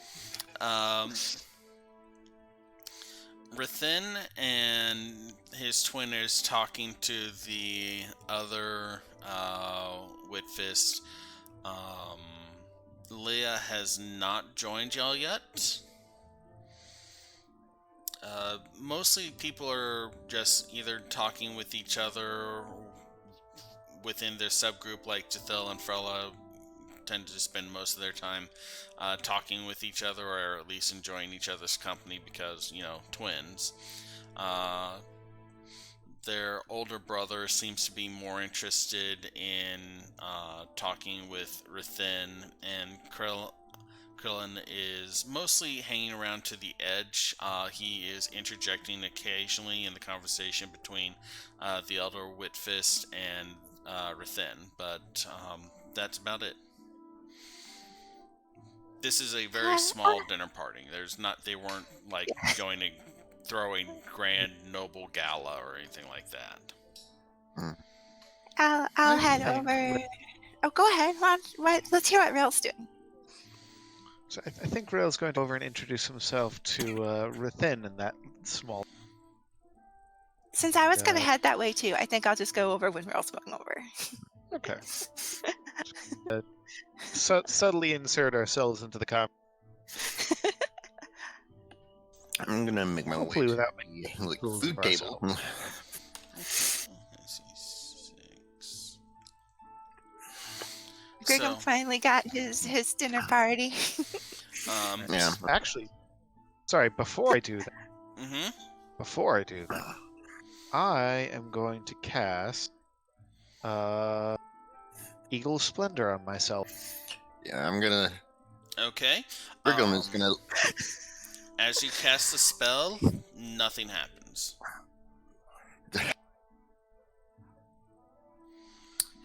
Yeah, As I'm I gonna figured as I that's. can. I'm like, Do I notice this is neutral Rail ground. trying to cast spells? I believe enhance ability is verbal and somatic, so yeah, he's making gestures and muttering something to himself. Unless he's trying to be specifically stealthy, in which case he needs to roll a sleight of hand. I would like to be stealthy. Go ahead and roll sleight of hand. I mean, if you ever ask if Rail wants to be stealthy, the answer is probably Wow. yes. No, I'm not paying attention at all. That is a not. Yeah, Wait, Not can the people hear me? stealthiest. I can hear you. Yeah, go ahead. Okay. Yes, I can Alright. hear you. I was worried there for a second because some people are saying Yeah. I can hear him, but I can't see him, and I'm like, okay. But yeah, Yeah, you're just frozen on my view, but I can hear you everyone else fine. looks fine on my end, so I don't know what's up. I figure. Yeah. Well, we're going to take Yeah. a break in a little bit Yeah, anyway, so if we can Yeah, address the exactly, camera so- after. But Okay. yeah, as Brigham, I'm going to leave the social stuff to the two social people in our group. It's like, and I'm just going to go to the buffet table. It's like, Okay, so and just like it's my first time being at a place like this, and I just want to sample food. I don't know what they serve at places like this. there's a lot of really like rich food. It's all very strong flavors.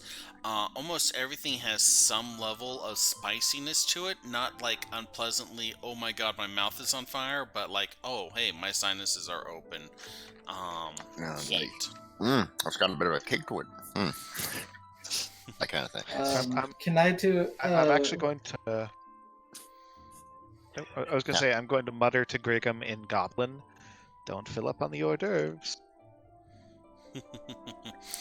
So when you're trying to cast the spell, you mutter the words to it, but like the hand motions are very noticeable. A couple people stop and watch you. You see Rithin's brother, Krillin, just has this wide grin on his face as he watches your spell, like, just... what were you saying, Fair Deer? Casters. It's a blessing before meals. Can I do? I guess maybe it would be a history check, but basically a check as to would it be polite to start eating before the person of honor actually enters the room? Yeah, go ahead and make a history check. Oof. 10. It seems okay. Grigum is doing it. A couple of the others have like a few small bits of dried meat or something that they're snacking on, which means that the food is probably not poisoned. Okay, I'm gonna try to. Are there drinks? Oh no! Oh no! There is like a small series of cups placed out with a softly glowing wine in it. You've seen this wine before. It's made locally. It's a fermented mushroom with bioluminescent properties that carries on over into the drink. How strong is this? It's about a 3 out of 7. Or sorry, wow, that was a weird number set. No, sorry, it is. Sorry, it's a 6 out of 10. Wow, I am just, I'm ready to get a snack and like stretch and stuff. Yeah, do we want to just go ahead and call it No. a break? No. Okay. We We just got started. 4 minutes. Okay, to play, and I'll we're gonna get make- myself a make- glass, but just like very careful sip. Make a Constitution roll. This is protracted over the length of drinking it.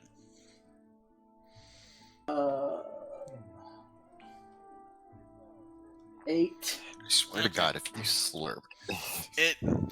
It's pretty strong. Like, you had this before, when y'all first arrived, and like a cup of it was about all you could handle before you started getting a little numb in the face. And you have not built up much of a tolerance to it, it seems. Ingrid just knows not to go near any elven drinks. Is there any like actual water? There is. I'm gonna have some. There is a pitcher of water and a couple like cups next to it, off on by the side table. Okay, I want to do a perception check on the water to make sure this is not actually highly alcoholic drink. Go ahead and make a perception roll. Do I need to do this at a disadvantage or no? Okay. You're just sipping the drink. You haven't like downed it, so. Okay, that's this is perception, right? Mm-hmm. So that's a 20. You kind of pick up the pitcher, sniff it. Doesn't smell like alcohol. Okay, I drink some a fairly good amount of water. I'm assuming you try pour to it in a dilute cup. it. Yes. It's like not from the pitcher. I'm not just like, oh, I'm a little tipsy. You poured it from the pitcher. You poured it from the pitcher into a cup. I don't know. I can see Faradir being like one of those ones that grabs the coffee cistern and just like. Just. Yeah, just so over the face and down. So I think Riel and Ingrid were heading over to Rithen's talking group. Yep, yeah, we're approaching them. Isn't that hot? It's like extremely. As you appear, as Rael and Ingrid approach, Killen is interjecting. The Zorius have been massing at the border of the 4th precinct, mostly coming out of the 5th, so it's been disrupting a lot of our movements and studies. They kind of stop as you approach, and Rithen smiles and says, "Ah, Ingrid, it's nice to have you back here. We were worried when we heard that you left after arranging the party that we thought you may not be showing." Well, as you can see, I had a little bit of a magical mishap, so I was going to look into taking care of that. He kind of gives a very puzzled look. Age in humans. I can never tell. I'm sorry. Well, I'm usually not quite this youthful as a human. I did notice you were slightly taller. It is a good look for you. Thank you. We stopped in to check if there were any news at the garrison. It looks like it's been quiet the last couple days. That's nice to hear. Oh, yes, I had, what is today? I had, and I can't find my note page. Grumble. Is that for the lieutenant's name? Yeah. It's, I had, Rodana standing in for me. I like the idea that he's like, I'm standing here with, who are you? Flips through notes, Grumble. Like, look, I have a lot of orderlies, okay? Alright. It appears there's some people I haven't met yet here. Is this your brothers from the university? Yes, he turns to the one that looks like him. This is Killen. He is my twin brother. He studies advanced forms of magic in the Precinct 5 up above. We're all very proud of him. And he kind of claps his brother on the shoulder, and he's like,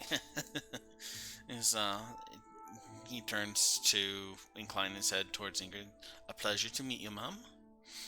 And then Rithin turns, gestures to the other one. This is Takchol. He is Jithil and Frella's older brother. He works importing rare things for us and selling most of what we produce in the rat farm as that is of a higher quality than the common distribution to the upper precincts. Oh yes, the Roma farm has a lot of artisanals too. I do the books sometimes. It is not my specialty. Charcoal kind of like chuckles and says, "Oh no, it is not. But yes, the artisanals is how one can make a good deal of money on providing free food to the populace." And meanwhile, Rail is kind of almost sidling on up to the other one. So, advanced magical studies, you say? Killen smiles. Lot of interesting Yes. stories. Yes. Not as, technologically involved as the Is-It work, but a good understanding of the fundamental nature of the world helps one to find one's way through it. Those Is-It are always just so... far too interested in the application as opposed to the theory. I'm sure you must have some fascinating things to talk about. Oh, I would enjoy talking about much, yes. Rail casts flirts so hard. He kind of grins a little, and it's like, I noticed you attempting to cast something earlier. I'm sure you're aware of it now, but there is a protective and suppressive field in the works here, just to ensure that nothing untoward happens when we have this many leaders in this enclosed of an area. It is actually my own work. I put the work down, the field in place when I arrived earlier. Oh, that is interesting. I've never run across a magical construct like that. It's so a actually, standard suppression field. It's nothing particularly impressive, but the anchoring of it I am very proud of. Harrier is pressing X to doubt. Alright. I'm like, can I roll Arcana to just kind of like go into the technical level of things with him? Yeah, sure. Alright, so that's 3. Arcana. That is a 15. He seems like he is not so much talking down, but just trying to put very advanced and complicated ideas into a terminology that is more approachable from a layperson's standpoint, because he does not know what level of magical experience you have, and he doesn't want to, the subquadrant of the third right, that third rectangle is brought through the inverse of the golden ratio. It's like, he's like, well, by using the anchor, we can ensure that the magic does not weaken or degrade over time. So you're understanding it, but he is clearly trying to explain it in such a way as that anyone would be able to understand it. He generally seems to be interested in the field and wants to spread knowledge of it. Okay, we are at the 2-hour mark, I am going to call a break, and we will resume the dinner party pleasantries after we get back. Everyone that's joined us, thank you so much. We will hopefully be back within the next 10 to 15 minutes. I don't expect our break to go overly long. If it does, I will apologize when we get back. I hope you've all been enjoying the show. For those of you who have joined us midway through, welcome to the Bonus Roll Second Sight Agency game. We are playing Dungeons & Dragons 5th edition set in Ravnica. In a few weeks, we're going to be doing a Q&A episode, so if you have any questions for us, please email them to thebonusroll@gmail.com, and we'll answer them on stream at the end of the game, end of our 20th game in 2 weeks. We'll be back in about 15 minutes now. Thank you. All right. See ya.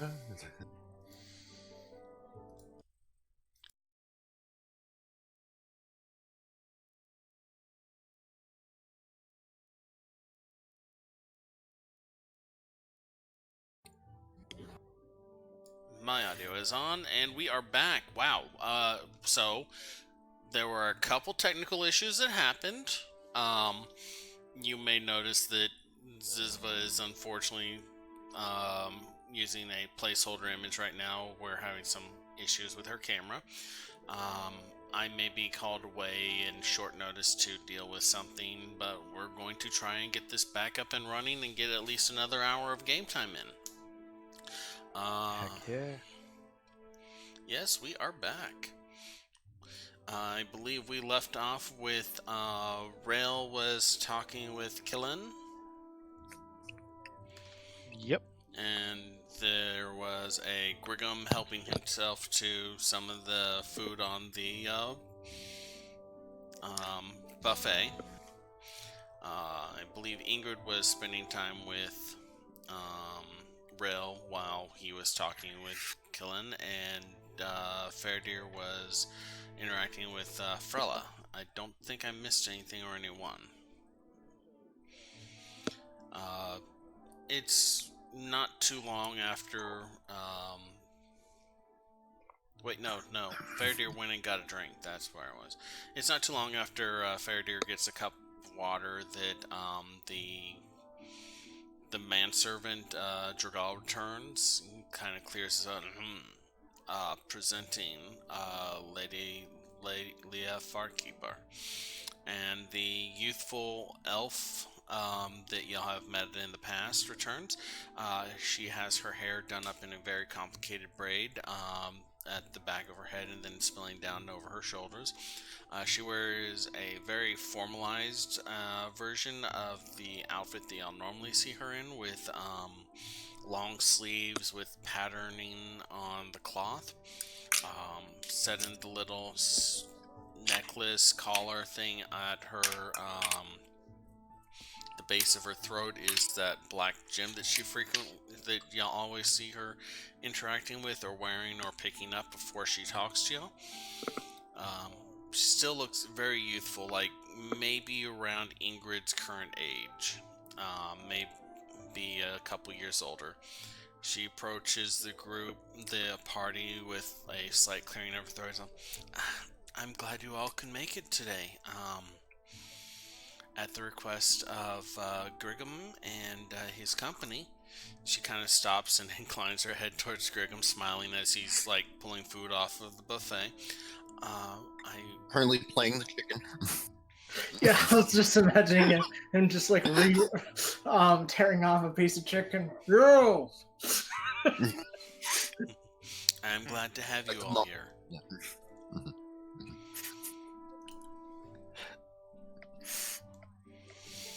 It's wonderful to be here, I'm sure.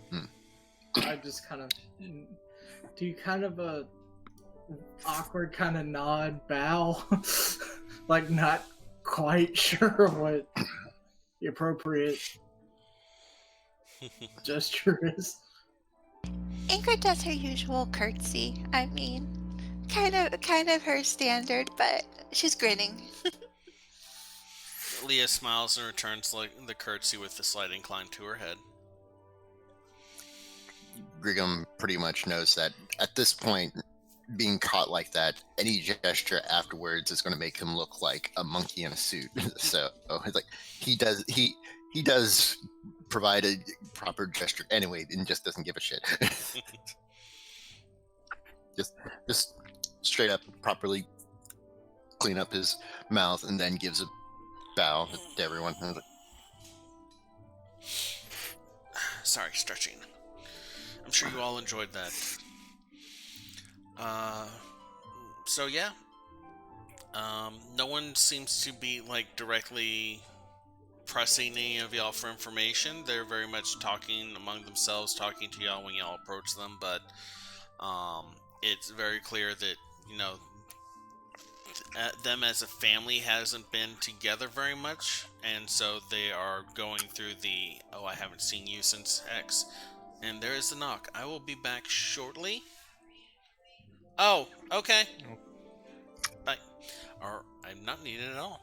I feel a little bad about that. I was perfectly willing to help.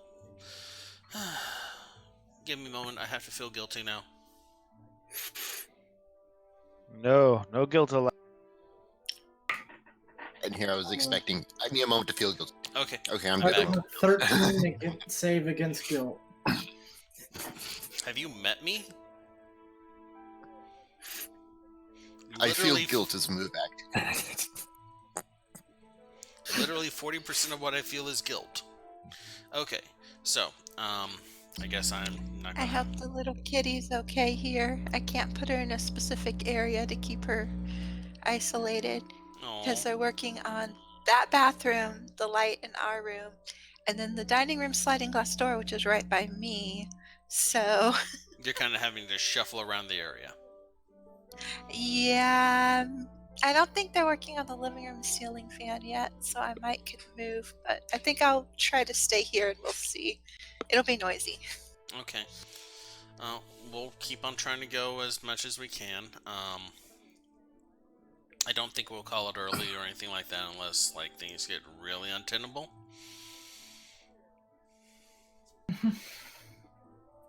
No, we got. So, y'all are at a dinner party. The lady of the house just showed up, did a little speech, and then is talking with her family and stuff like that. Y'all are free to interact with anyone. Y'all are free to do anything. This is a role-playing game. You want to punch a tree, go and punch a tree. Just there's certain trees you shouldn't punch. Who is she talking to? Many types each. She almost immediately went to talk to Rathin and Killen. The elder Whitfist is staying nearby, but he's kind of retreated a bit to let them have the mother and son's moment. Oh. Ingrid will kind of read the moment, and she'll like pull over to the side with him and talk about cash crops and simic medicinal mushrooms and stuff. Tarkal kind of like try not to sneeze, sorry, bear with me. Weather change always messes me up. Tarkal kind of like, he has that grin. It's like, yeah, definitely the simics are very useful in producing new variants that have a unique effects and tastes. Definitely make selling a lot easier on the surface. We've been recently experimenting with a few different breeds of rot grub to sell at some of the more refined fooderies. Oh, that's dangerous if they get in groups, though. Oh, no. We make sure they're fully dead and only ship out pre-cooked ones. But, finish at the restaurant and stuff like that. It's one of those, have to know what you're doing to cook them properly anyway, so we can charge a extra premium to chefs and they can pass that on to their customers.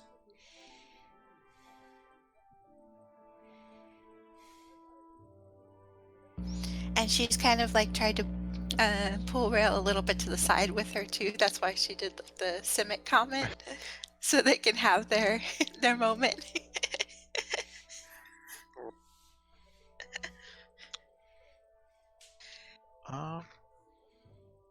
Sorry, Rail is still too busy mooning over the. I was about to say, Rail says, that's interesting. So, Killen, She's are you tried. staying in a hotel, or? Oh.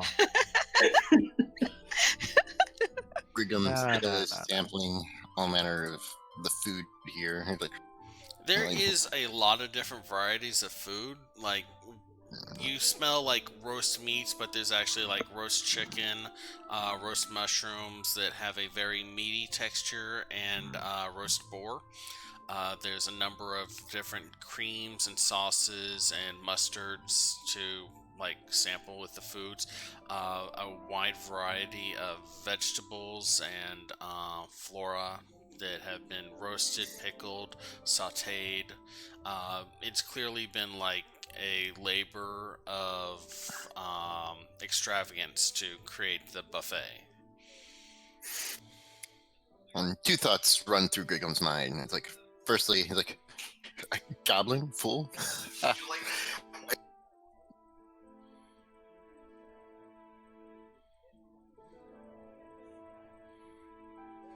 So is anybody else eating at this point? A Other couple than of the Grigum? others, like Jethel and Jethel and Frilla, go over occasionally, and they will get like some of the vegetables and stuff. Rithin had a few scraps of meat with him when y'all first came in. Killen has a glass that he's been sipping on occasionally. Sorry. Yeah. Okay, I'm probably gonna grab just a small plateful that I can just kind of stand Okay. and eat, since nobody's sitting at the moment, right? It's not. Doesn't seem to be like a formal sit-down dinner. It seems to be more a mingle cocktail party kind of situation, from the Cool. impression you're Yeah, getting. I'm just gonna kind of lean against the wall, eat, and kind of people watch Okay. right now. If the conversation with Leia and Rathan kind of tapers for a minute, Ingrid will kind of draw back over that way.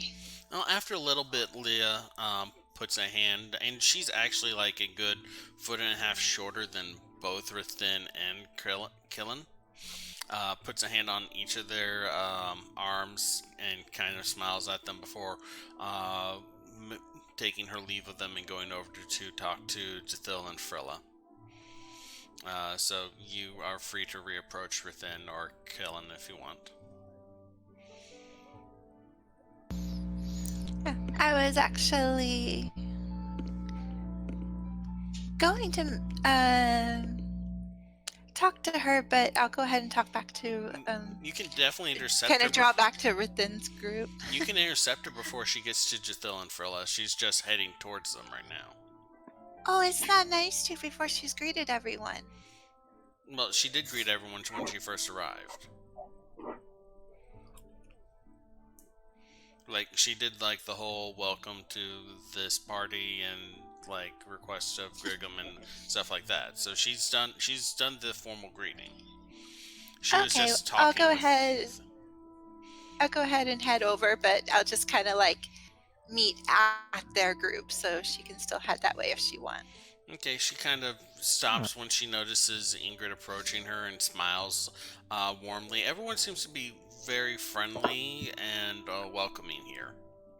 She's like, was there something that you need beyond the meeting that we had earlier? Oh, I just wanted to let you know if you weren't aware of the old museum foundry near here. She stops for a moment. So, it's not something. I think one of the local smiths purchases museum scraps from scavengers regularly, so I'm not terribly surprised that there is a source of it nearby. It is powered on currently. there's an arcane intelligence there. I was letting you know I don't think there's any interest from it towards the town, but they do have a lot of power source and electricity. I figured I'd let you know if approached in the right way, it might be a good way to make a deal or power an area. You know, for a town, it could be a useful connection. It's there's a passage near the old fountain, and she kind of gestures to the general west. She kind of nods along. It's like, we will certainly keep that in mind and consider it if it's needed. Thank you. Okay. If you do, you can contact at that address on the card, and I'll give you any additional information I have about the area, just to make it a little safer to approach. Okay, well, I appreciate that. Thank you. And then she'll break off and head back towards Rithen's group. Okay. She kind of smiles, and as you walk off before turning and finishing her little jaunt over Jethel and Frilla, she touches Jethel on the small of his back to catch his attention, and then they turn up and they acknowledge and talk back and forth with each other.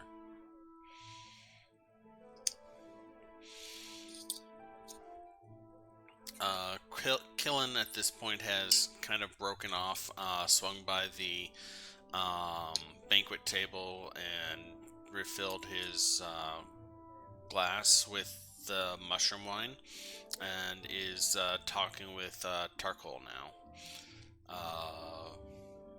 Rithen is just kind of idling by himself for a few moments, it seems. Hello again, Rithen. He kind of smiles and is like, Ingrid, are you doing okay? Enjoying the party? Yes, it's been nice getting to meet the other people, and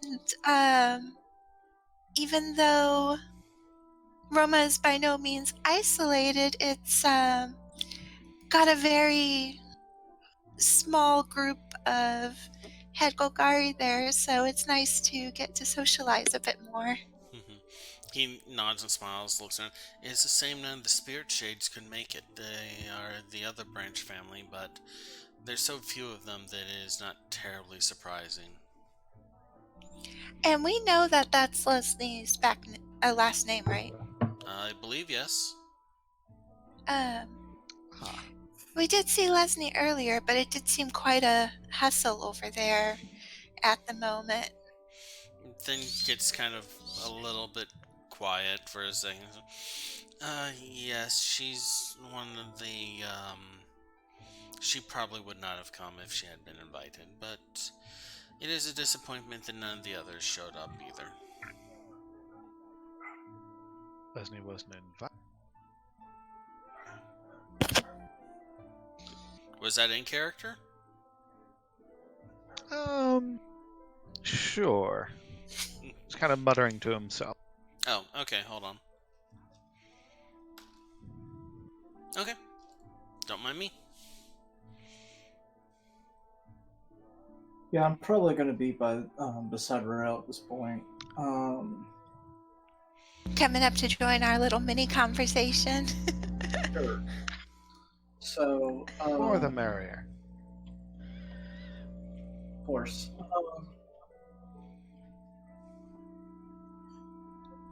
Yeah, so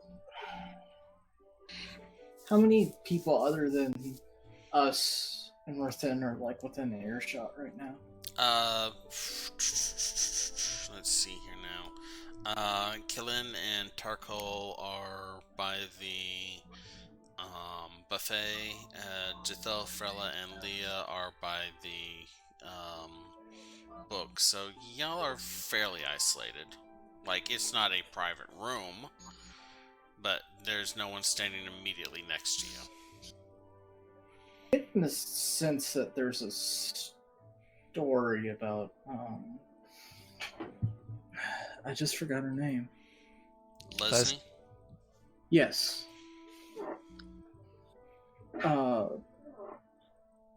Was there a falling out of some sort?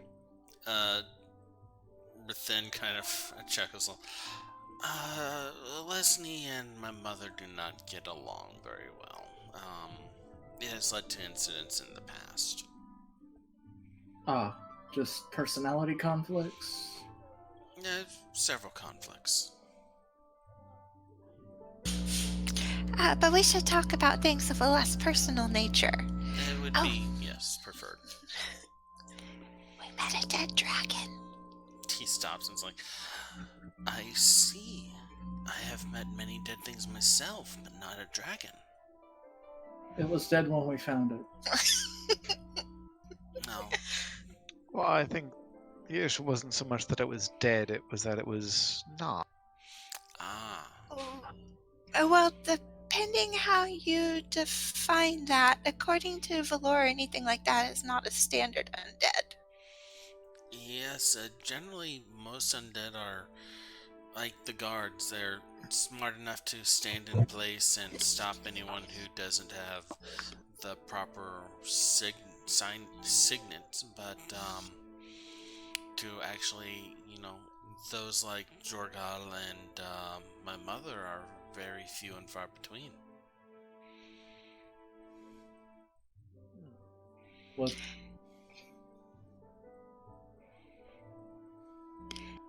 But I would say rare. Of the type I'm not that gonna the Golgari normally deal with, yes. I mean, there are the vampiritics of the Orzhov, the Blood Tithe. They are more common for and known for intelligence. Gillen is doing a study on the effects of their. They loathe to call it a curse, but it is the parlance of the time.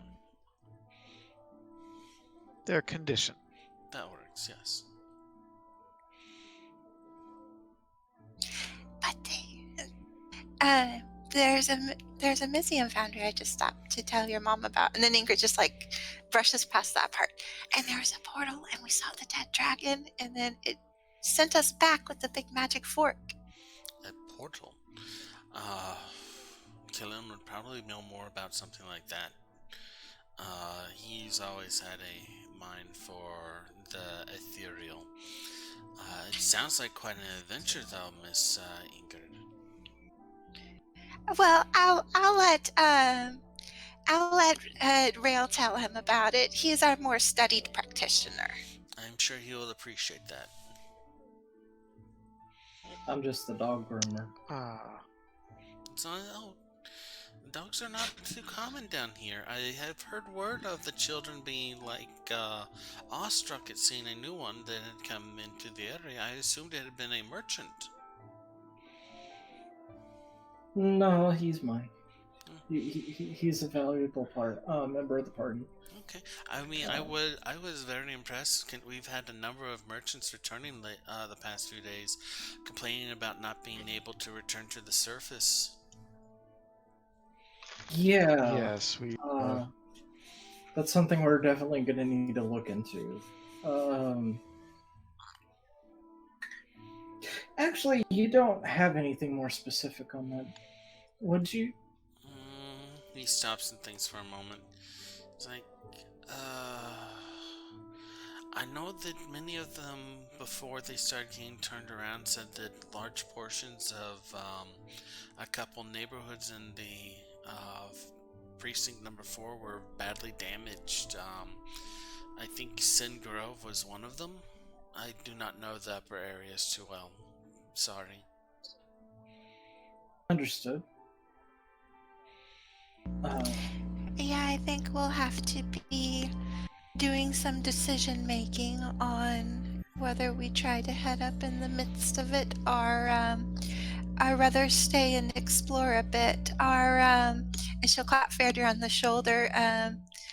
A scouting friend has expressed some interest into looking into the mushroom and mold area, so not sure if we'll be doing that or not. We might be here another couple days if we don't head out tomorrow morning.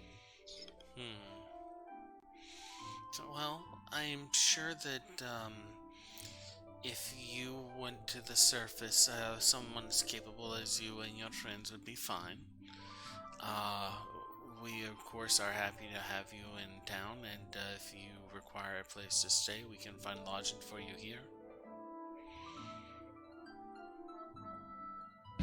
I missed that little bit. There was something going on. If you and your friends require a place to stay, we'll be happy to lodge you here.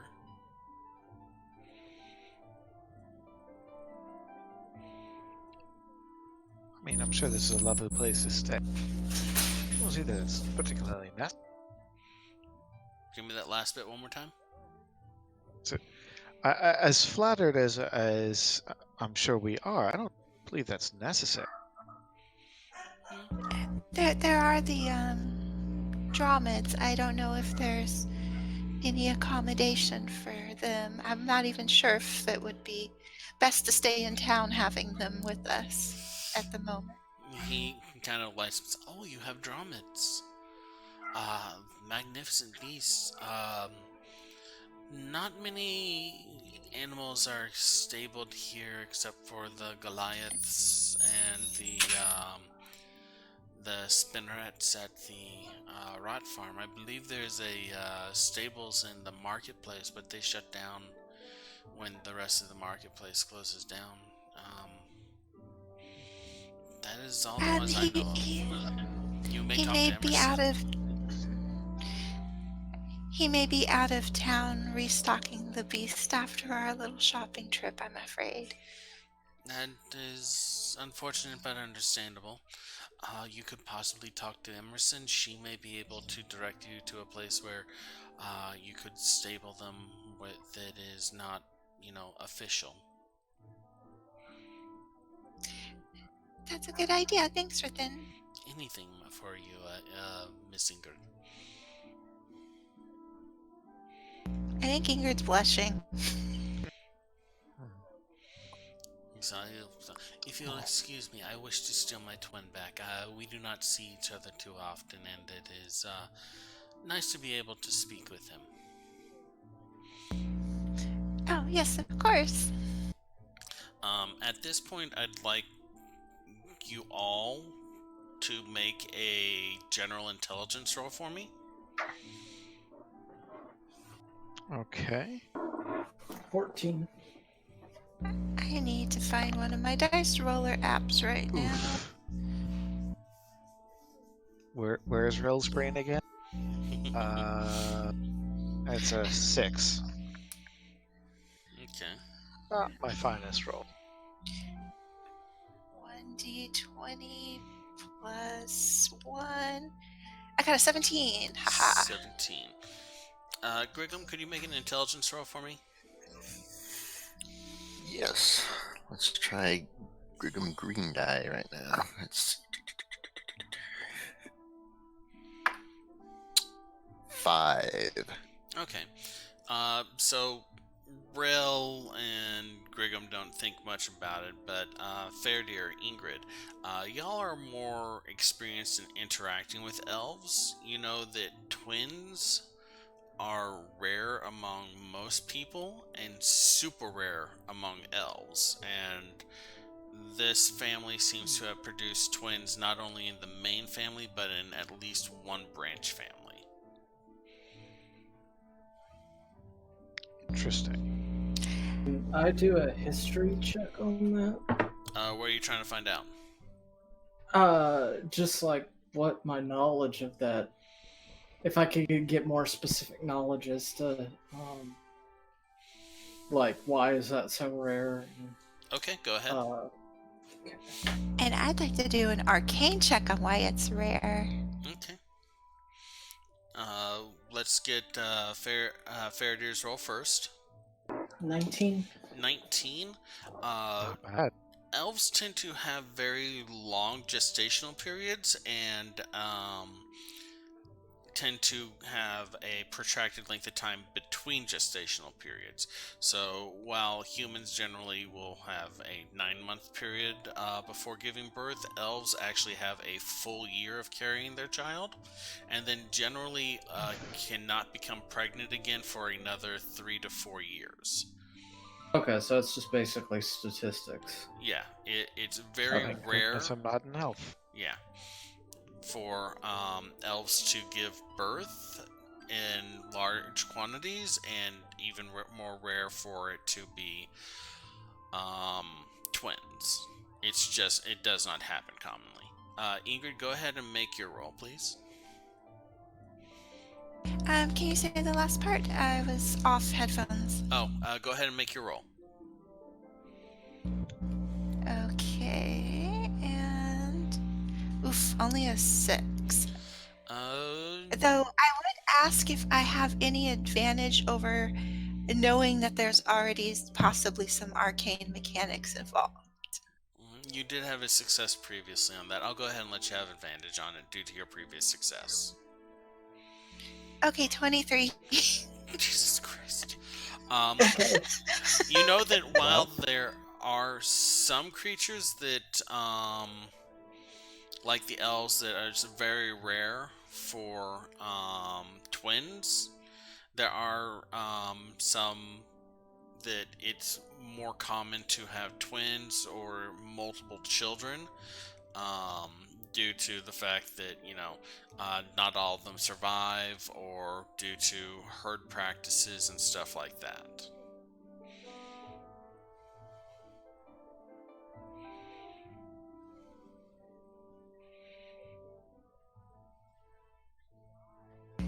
And seeing as that's not really relevant to dinner conversation topic, Ingrid's going to be sitting on that information. That depends on the dinner topic. Well, at the moment. Okay, so... Just go up to the coin. So how's procreation?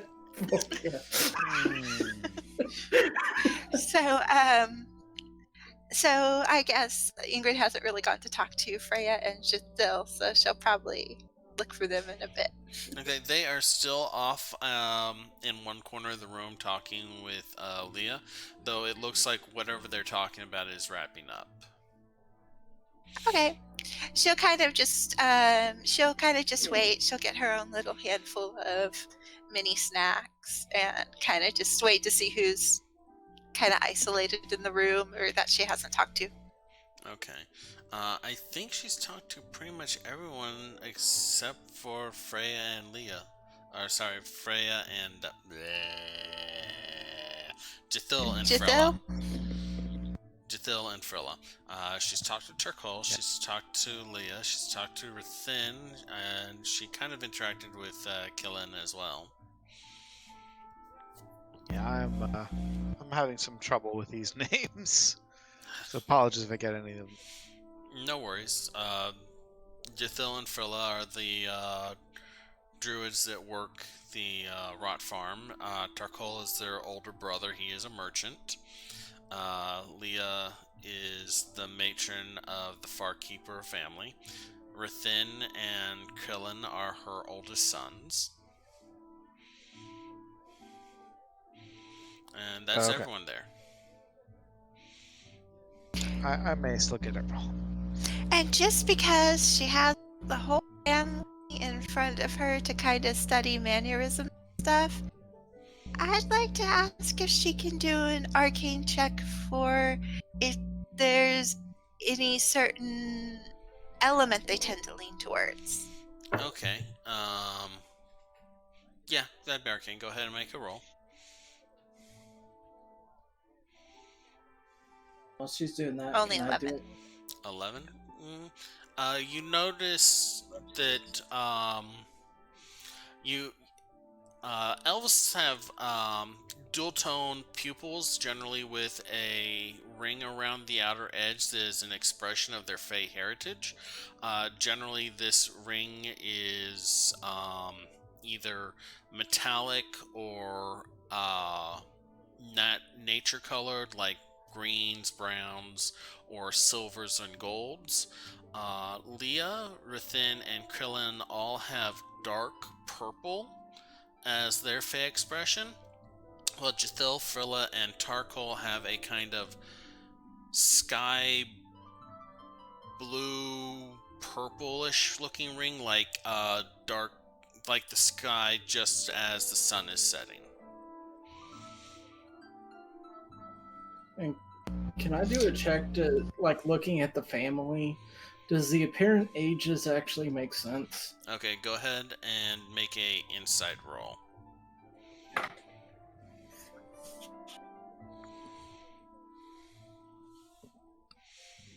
Oh, 17. Okay. Ingrid's not rolling because she already knows they don't. Jethil and Frella are clearly younger than Tarkol. Tarkol is clearly older than both of them, and seems to be older than Rithin and Killin as well. Killin and Rithin seem significantly older than Leah. Okay, that was my main question. Leah looks to be about maybe 15 or so. Like, of human equivalent? Like elf. Elves and humans, but physically mature at the same rate. It's just elves have a different concept of when one becomes an adult. Gotcha, okay. Alright. And then elves just stay in the doll for like 700 years. Roughly, yes. But yeah, Leah appears to be somewhere in the neighborhood of 15. Rithin and Killin seem to be in their mid-20s, 25, 26.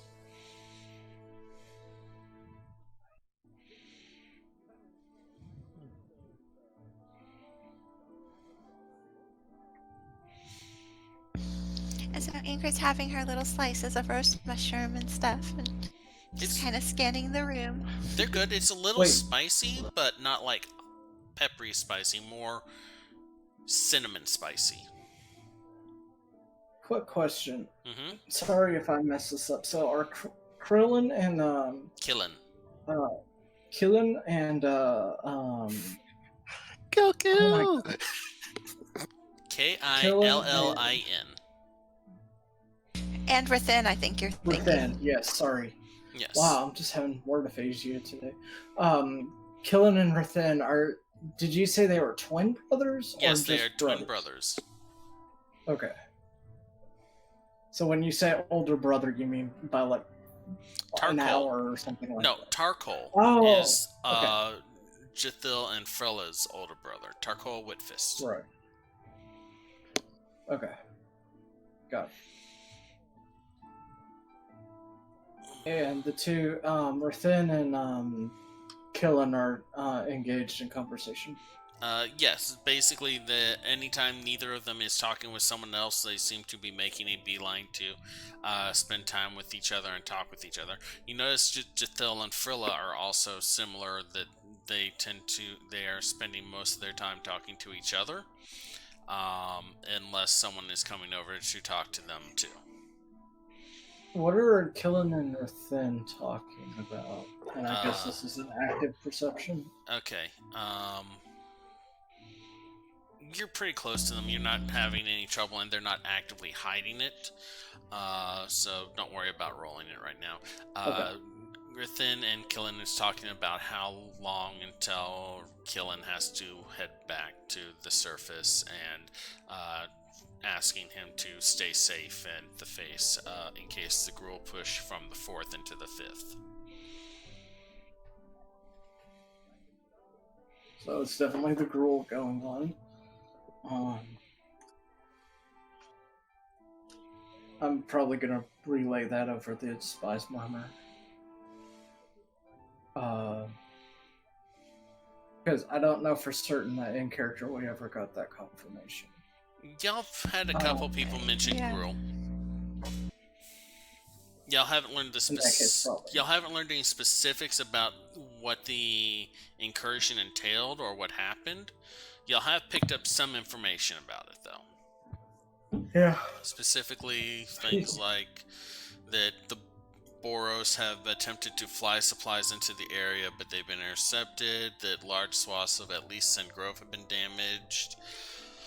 That there's large beasts. That there are... We got that. Yeah, there's large beasts. That the Orzhov, Roaming the the streets. Selesnya, and the Boros seem to be protecting citizens. So yeah, I mean, that and the Zorius have been massing on the border of the 4th, primarily out of the 5th, in preparation of pushing in to try and fight back the incursion. So yeah, y'all have gotten some information. Okay. What about the other twins? Jethil What and are they Frilla? discussing? Yeah. They're talking about having someone whose name you do not recognize. Hold on. Who would it be that they would send there? It would be...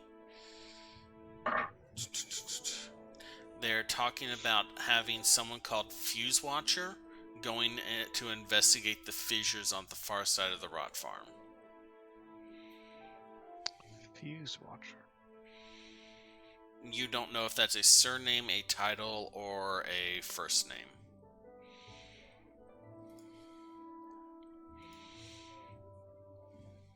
Okay.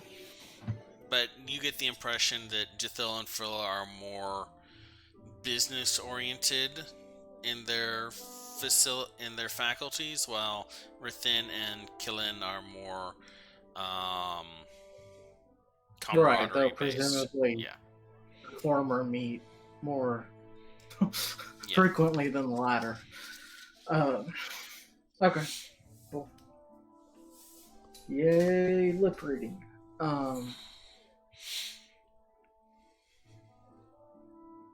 Yeah, I think I'm just gonna be eating and yeah. But yeah, I'd probably go over later and talk to Jadil and I think Freya might Frilla. be, but Okay, Frilla. yeah. You can... Leah's left them out after a little bit, and she's actually talking to Jorgal at the moment. At the door, he hasn't been mingling or circulating. He's just been kind of standing at attention. So you're free to approach them if you want. Yeah, that's really the only dinner conversation topic. You know, people she hasn't talked to, so she's kind of making her rounds. So she's gonna go say hello. Okay, the two of them, they kind of smile with recognition. It's like, yes, you're the one our cousin talks about so much. You've been coming by the armory, and I think you borrowed a bit of equipment from us, yes? Oh yes, I borrowed and brought back an ever-burning torch. It's Or definitely lamp, actually. useful. We're very glad that you returned it. They're very expensive. Definitely a better meeting here, I would hope, than such paperwork and things. Well, the paperwork is just a byproduct of the... You have to do the hard stuff to enjoy the fun stuff. And this is Jethil speaking. Frilla is just kind of watching you. I think we're deciding tonight if we might go take a look and maybe meet some of the mushroom people. So, I don't know, we might be in town another couple days than we planned. I mean, if you wish, we can definitely give you leave to enter in the Rot Farm. You are a member of the Golgarian, so it is your right, but I would just recommend avoiding the monocoids or the molds. They're agitated right now, and really they're not, it's causing a little bit of trouble with the Rot Farm, but nothing that's significant towards us. I thought there were some significant fissures to the southwest that would be a bit away. Yes, they're... Versus the east? They're the back wall, the far side of the area is We haven't investigated it because with the hostilities, we haven't wanted to intrude or risk agitating either of them. But there was a report of fissures opening in the wall. We were worried about some instability, that there may be a collapse or something. Well, if so, we'll try to tread lightly, both figuratively and literally. Okay, well, if you do go in, please check in at the office first so we can, make note of that in case no one sees you come out, then we can send a rescue party. Much appreciated. I'm sure if the worst did happen, Valora would like someone to know that could let her know. They kind of cock their heads and say, I do not believe we've met her. Is she new to the area? Oh no, the mistress of Roma. We do not. Valora Oma. You would have to speak with our aunt about that. Okay. We don't particularly. I mean, and Freya kind of speaks and says, our business is to worry about the Rot Farm. The politicians can worry about the politics. And she just nods and says, "Well, we'll be sure to check in for safety reasons if we do go." They both kind of nod, and Freya's like, "That's probably for the best. Definitely don't want to, have unaccounted for bodies out there."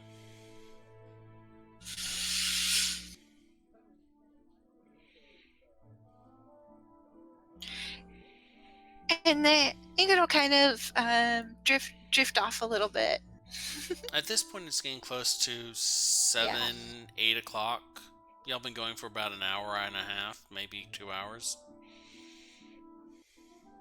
Time to start dispersing. I was going to ask, how difficult would it be for Rail to charm, was it Krillin he was flirting with before? Krillin? Into doing what? Just spending some time with him? I was more thinking in making out in a closet, but sure. Make a persuasion roll. Alright. So, I did want to ask before, when I tried to cast Eagle's Splendor, or whatever that is, enhance ability, so it didn't go off, right? There is a active magic suppression field in the area. Right. Does the spell still count as cast? Yes. Okay, so I used up the slot. Just want to make sure that was correct. Alright. So persuasion? Mm-hmm. Alright. Wish me luck. You know what? Can you use inspiration after you've already rolled, or do you have to use it before you roll? You can use inspiration as a reroll. So I'm gonna, okay, so let me roll. That's a 2. I'm gonna use my inspiration point.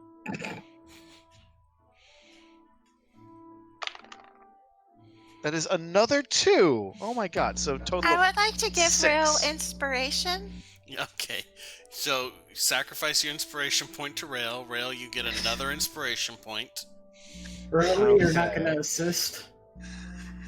Alright. Thank you. No, this he has to do on his own. Ingrid is the best wingman.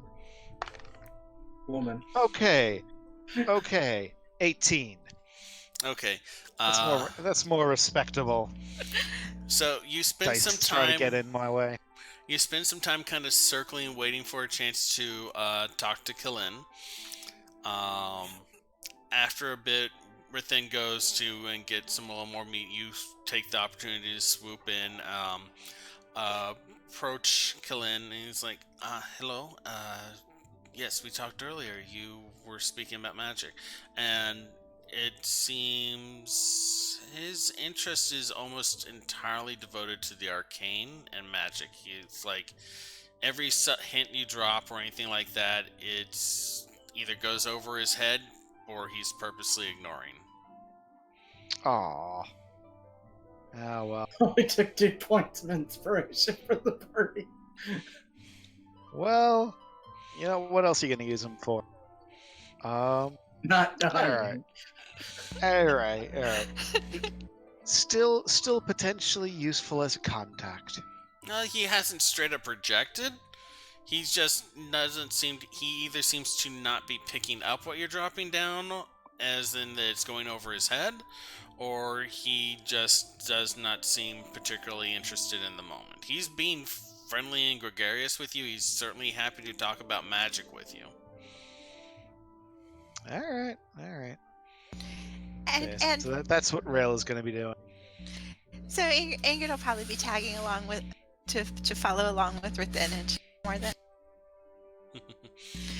So I guess at some point we should probably make a social roll to see how long is appropriate to stay. I mean, if y'all want, make me just a straight charisma.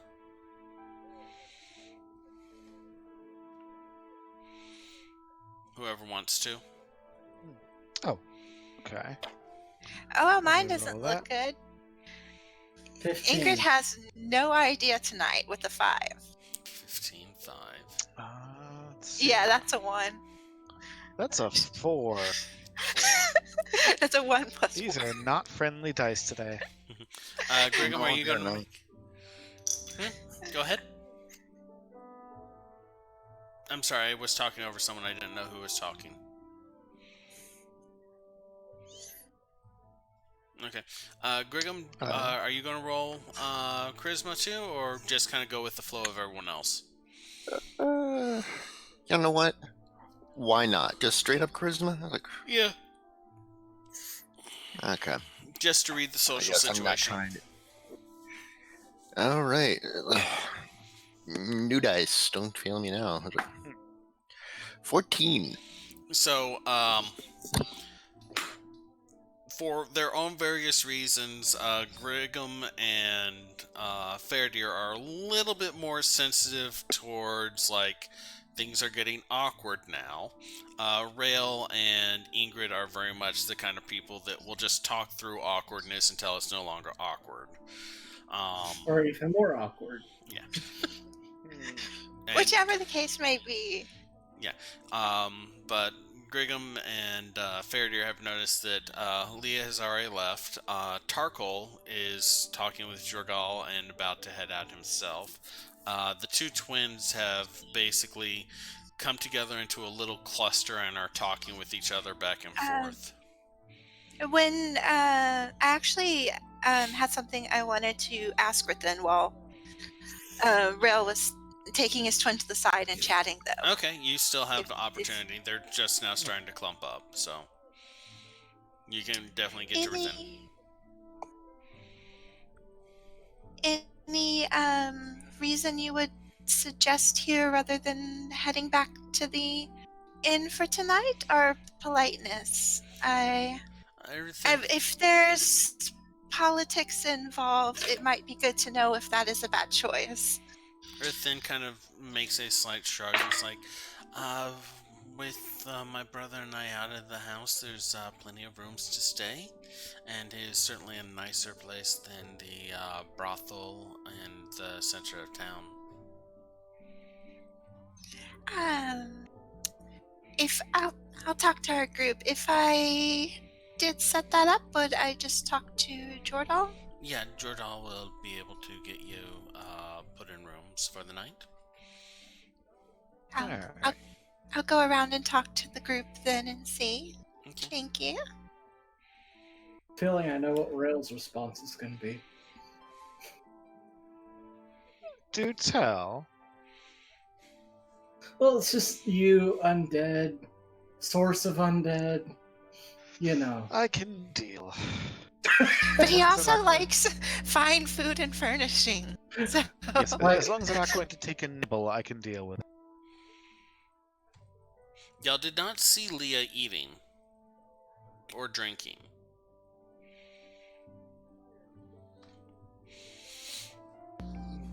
But I'm assuming Ingrid excuses herself from within and goes to corral her wayward friends. Yeah, just to kind of tap everyone on the shoulder, see how they feel about the offers. After having been extended an offer, it might be non-diplomatic to go back when we're actually staying in a brothel right now. It would be my thought on it, but I'll let y'all. I mean, that's fine, but I need to go back to get Well, our of course, our stuff and Kay, and I have a feeling that Reeve would probably prefer we keep him a room, if possible, though. Yeah, I like Reeve just to be in, hey, what's up? Pardon. But I'll leave that decision up to y'all. I mean, I'm not opposed to it if you think that it would be better to stay here. And also, I believe we are closer to the rot farm and our area of investigation if we stayed here, yes. Y'all are currently in the north. The rot farm is to the east, I believe. And the fissures are southwest. So actually, the inn is actually closer. Yeah. For some reason, I was okay. But we could. But we do have the issue with the mounts where. Keep in mind the fissures are in the southwest portion of the rot farm. Oh, of the rot farm, not okay. Yeah. I see.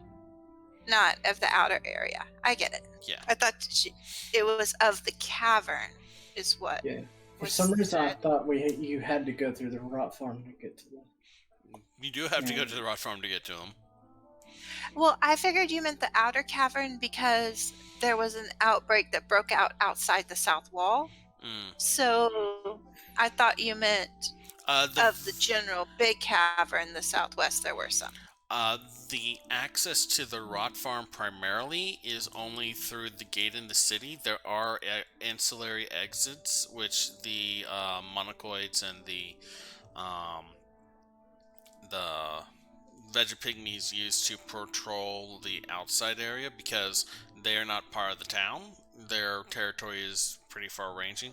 Plus, those entrances are used to bring in undead that would be disruptive or unpleasant to bring through the town itself. Okay, so any thoughts on accommodations, y'all? It sounds to me like y'all are to the point y'all need to take a vote. Oh! Well, somebody can sway that, I see. Boy, howdy. It's like, this is a reckless use of this voting power of mine, but... So, let's list out our options here. You have it to use it.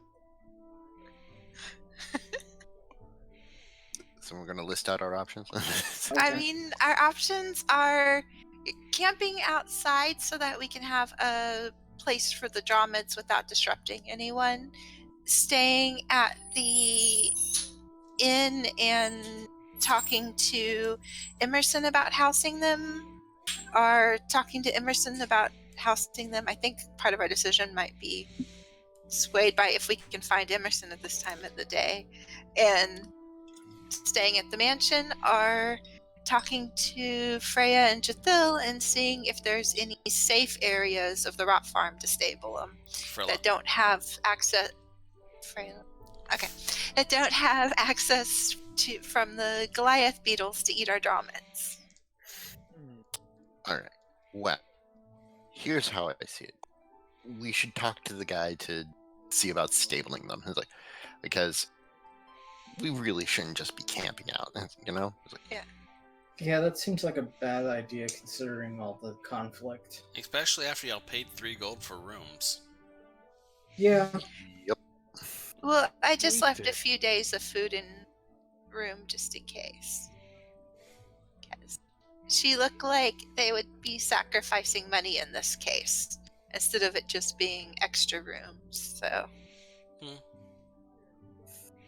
I mean, you were the one saying that it could get nasty politically if we rejected the offer this time. So, It's like a concern in the back of her mind that, okay, now she knows there's an out and out conflict, and so it's potentially known she knows. So then it's a political thing where it wasn't before. Okay, so if you think that it's best politically to accept the offer, then Kinda, yeah. okay. I mean, if we're staying around here, we probably don't want to be in trouble with the local politicians. But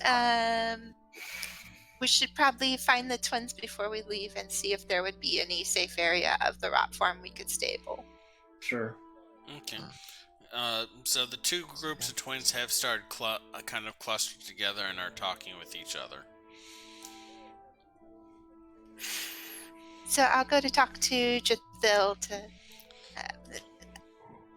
Jathil? He kind of looks up from his conversation and like turns and says, "Oh, yes. How may I help you?" I would actually hate to go bug Emerson this late in the evening. Do you think there's an area of the stable that might be Drummond safe? I'm sorry, I do not know this Emerson. I don't fraternize with the village much. We can house. I could set guard to keep an eye on your beasts. Yes. That might actually be good. If you wouldn't mind just to watch them for tonight before we go exploring. Personally, I would not be. I would set. Not you, of course. I would set one of our guards, probably one of the new ones, if that is okay with you, to ensure that that nothing untoward happens to your animals. If you wouldn't mind, that would be appreciated. A watcher could keep them company also, but the problem is he couldn't really grab a rein if he needed to. I see.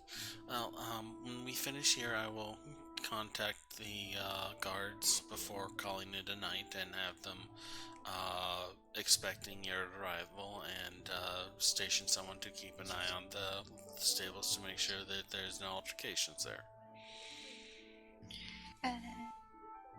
Thank you very much, and we'll probably be checking in with you in the morning. Always a pleasure. Okay, so now I gotta go talk to Jordal to see about rooms. Okay, Jorgal is like at the door. He's mostly been observing. He only seems to interact with someone when they approach, and he's like, "Yes, ma'am."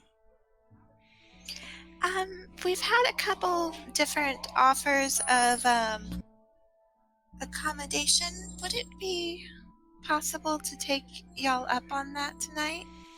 Most certainly, ma'am. We will be happy to provide a place for you to stay. Thank you. I believe Fairder's going to go and get our belongings. Are you taking anyone with you, Fairder? Just whoever wants to go. Though probably somebody that's not just me, because Oh, actually, I should go because of the badge in and out. Yeah, and also carrying your armor along with all the other stuff would kind of be a lot more of a pain than if you were just wearing it. Okay, then I'll let him know that I'm gonna take Fairdeer and go get our stuff. Anyone else going with, or is Grigam and Rail staying at the house? Especially Rail if can you go don't with. want us, rooting through your stuff. No, Rail will come along. Not that I don't trust y'all.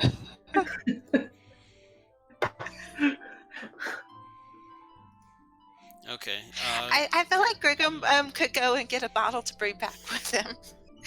Probably. I feel like that would be kind of an insult, though. Yeah. Would it though? He could keep it in a flask. Well, I mean, it's not like they're going to keep the buffet open with drink. Yeah, No, I they'll was shut about that to down say pretty that I quick. kind of want to Get like a doggy bag. No. They will let you. No fair here. They'll let you pack up a little extra food. Hooray! But you mean a literal doggy bag for your Pretty dog, I much, think. Yes. He's a good boy and deserves good food. Oh, Occasionally. Okay, so Okay. y'all indicate to Jurgal that you'll be staying here the night and that y'all are going to go and get your things. He nods and escorts you back out to the front. The zombie ghoul, you're not quite sure what type of undead they are. The mass is thinned out a bit more than it was previous. You get the impression that later in the evening they've either wandered off, or since the party is breaking up, the protective force is not as needed anymore. Right, there's not as many targets gathered. Makes sense. So, y'all head out of the Farkeep Manor, and it's about a 20-minute walk back to the Dancer's Skirt from your location.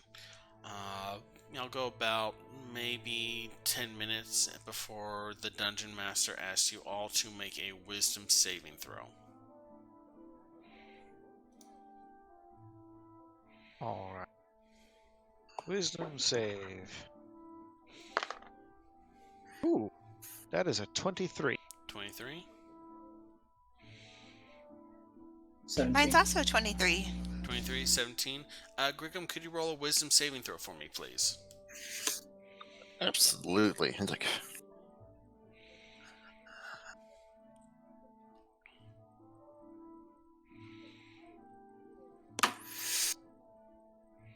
ooh, wisdom, right? And it's like, It had to be someone, right?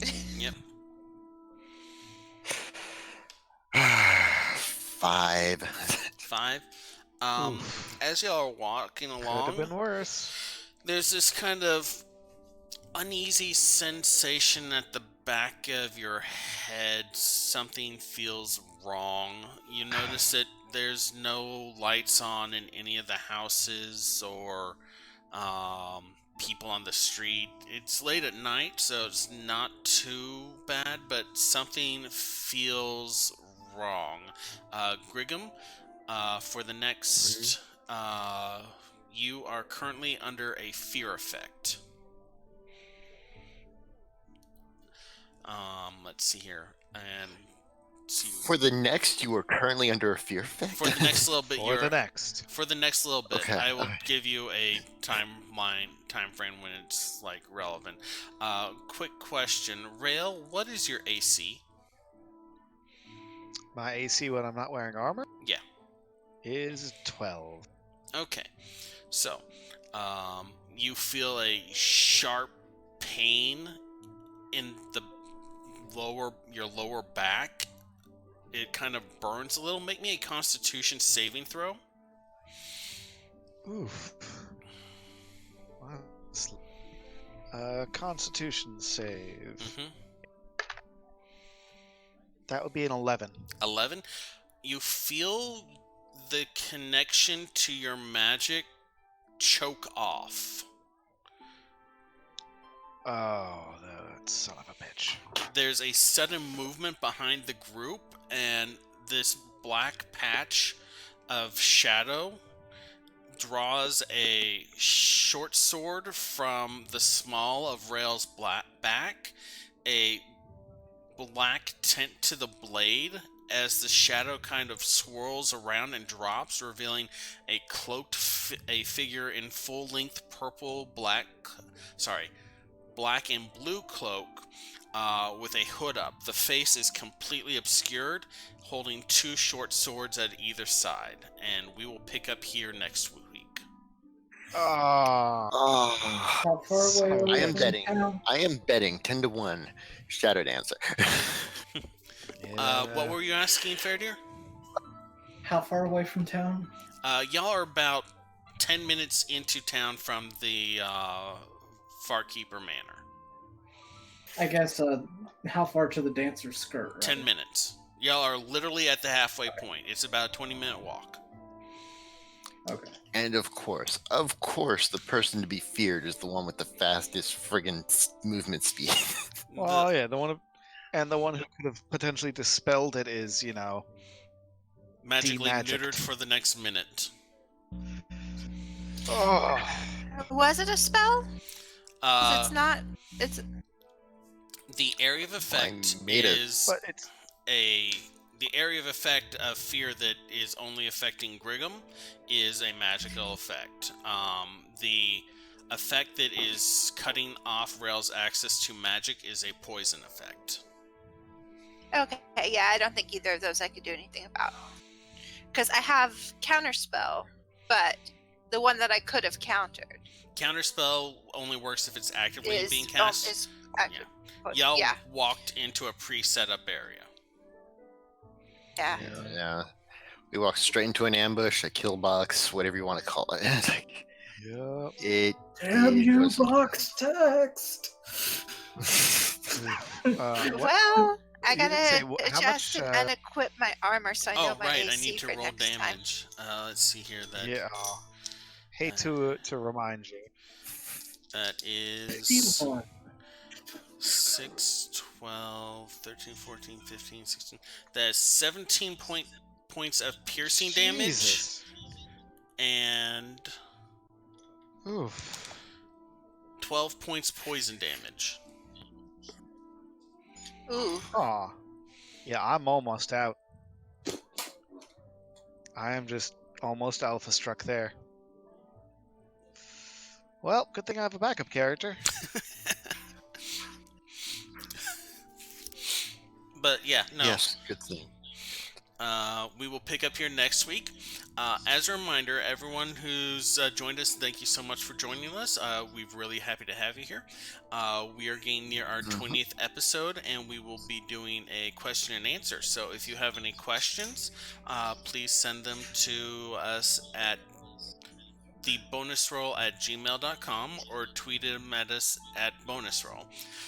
If you're watching this on YouTube later, please subscribe, like, and comment. If you're watching this on Twitch, please follow. We are pushing for 50 followers to try and make... What is the first one? Affiliate? Yeah. Affiliate. So anything that gets us towards that goal, we appreciate. When we hit our 50 follower goal on Twitter, or on Twitch, wow, I'm just all over the place. When we hit our 50 follower goal on Twitch, we will be giving away a Dungeons & Dragons starter set box, just like we did for our 25 follower thing. I hope you all have a wonderful week. Did anyone have anything they wanted to add before I call this game an end? Just like to say, anyone watching, make like a polite lycanthrope. Wow. Make like a polite werewolf. Like and subscribe. I'm never going to get tired of it. Yeah. Yep.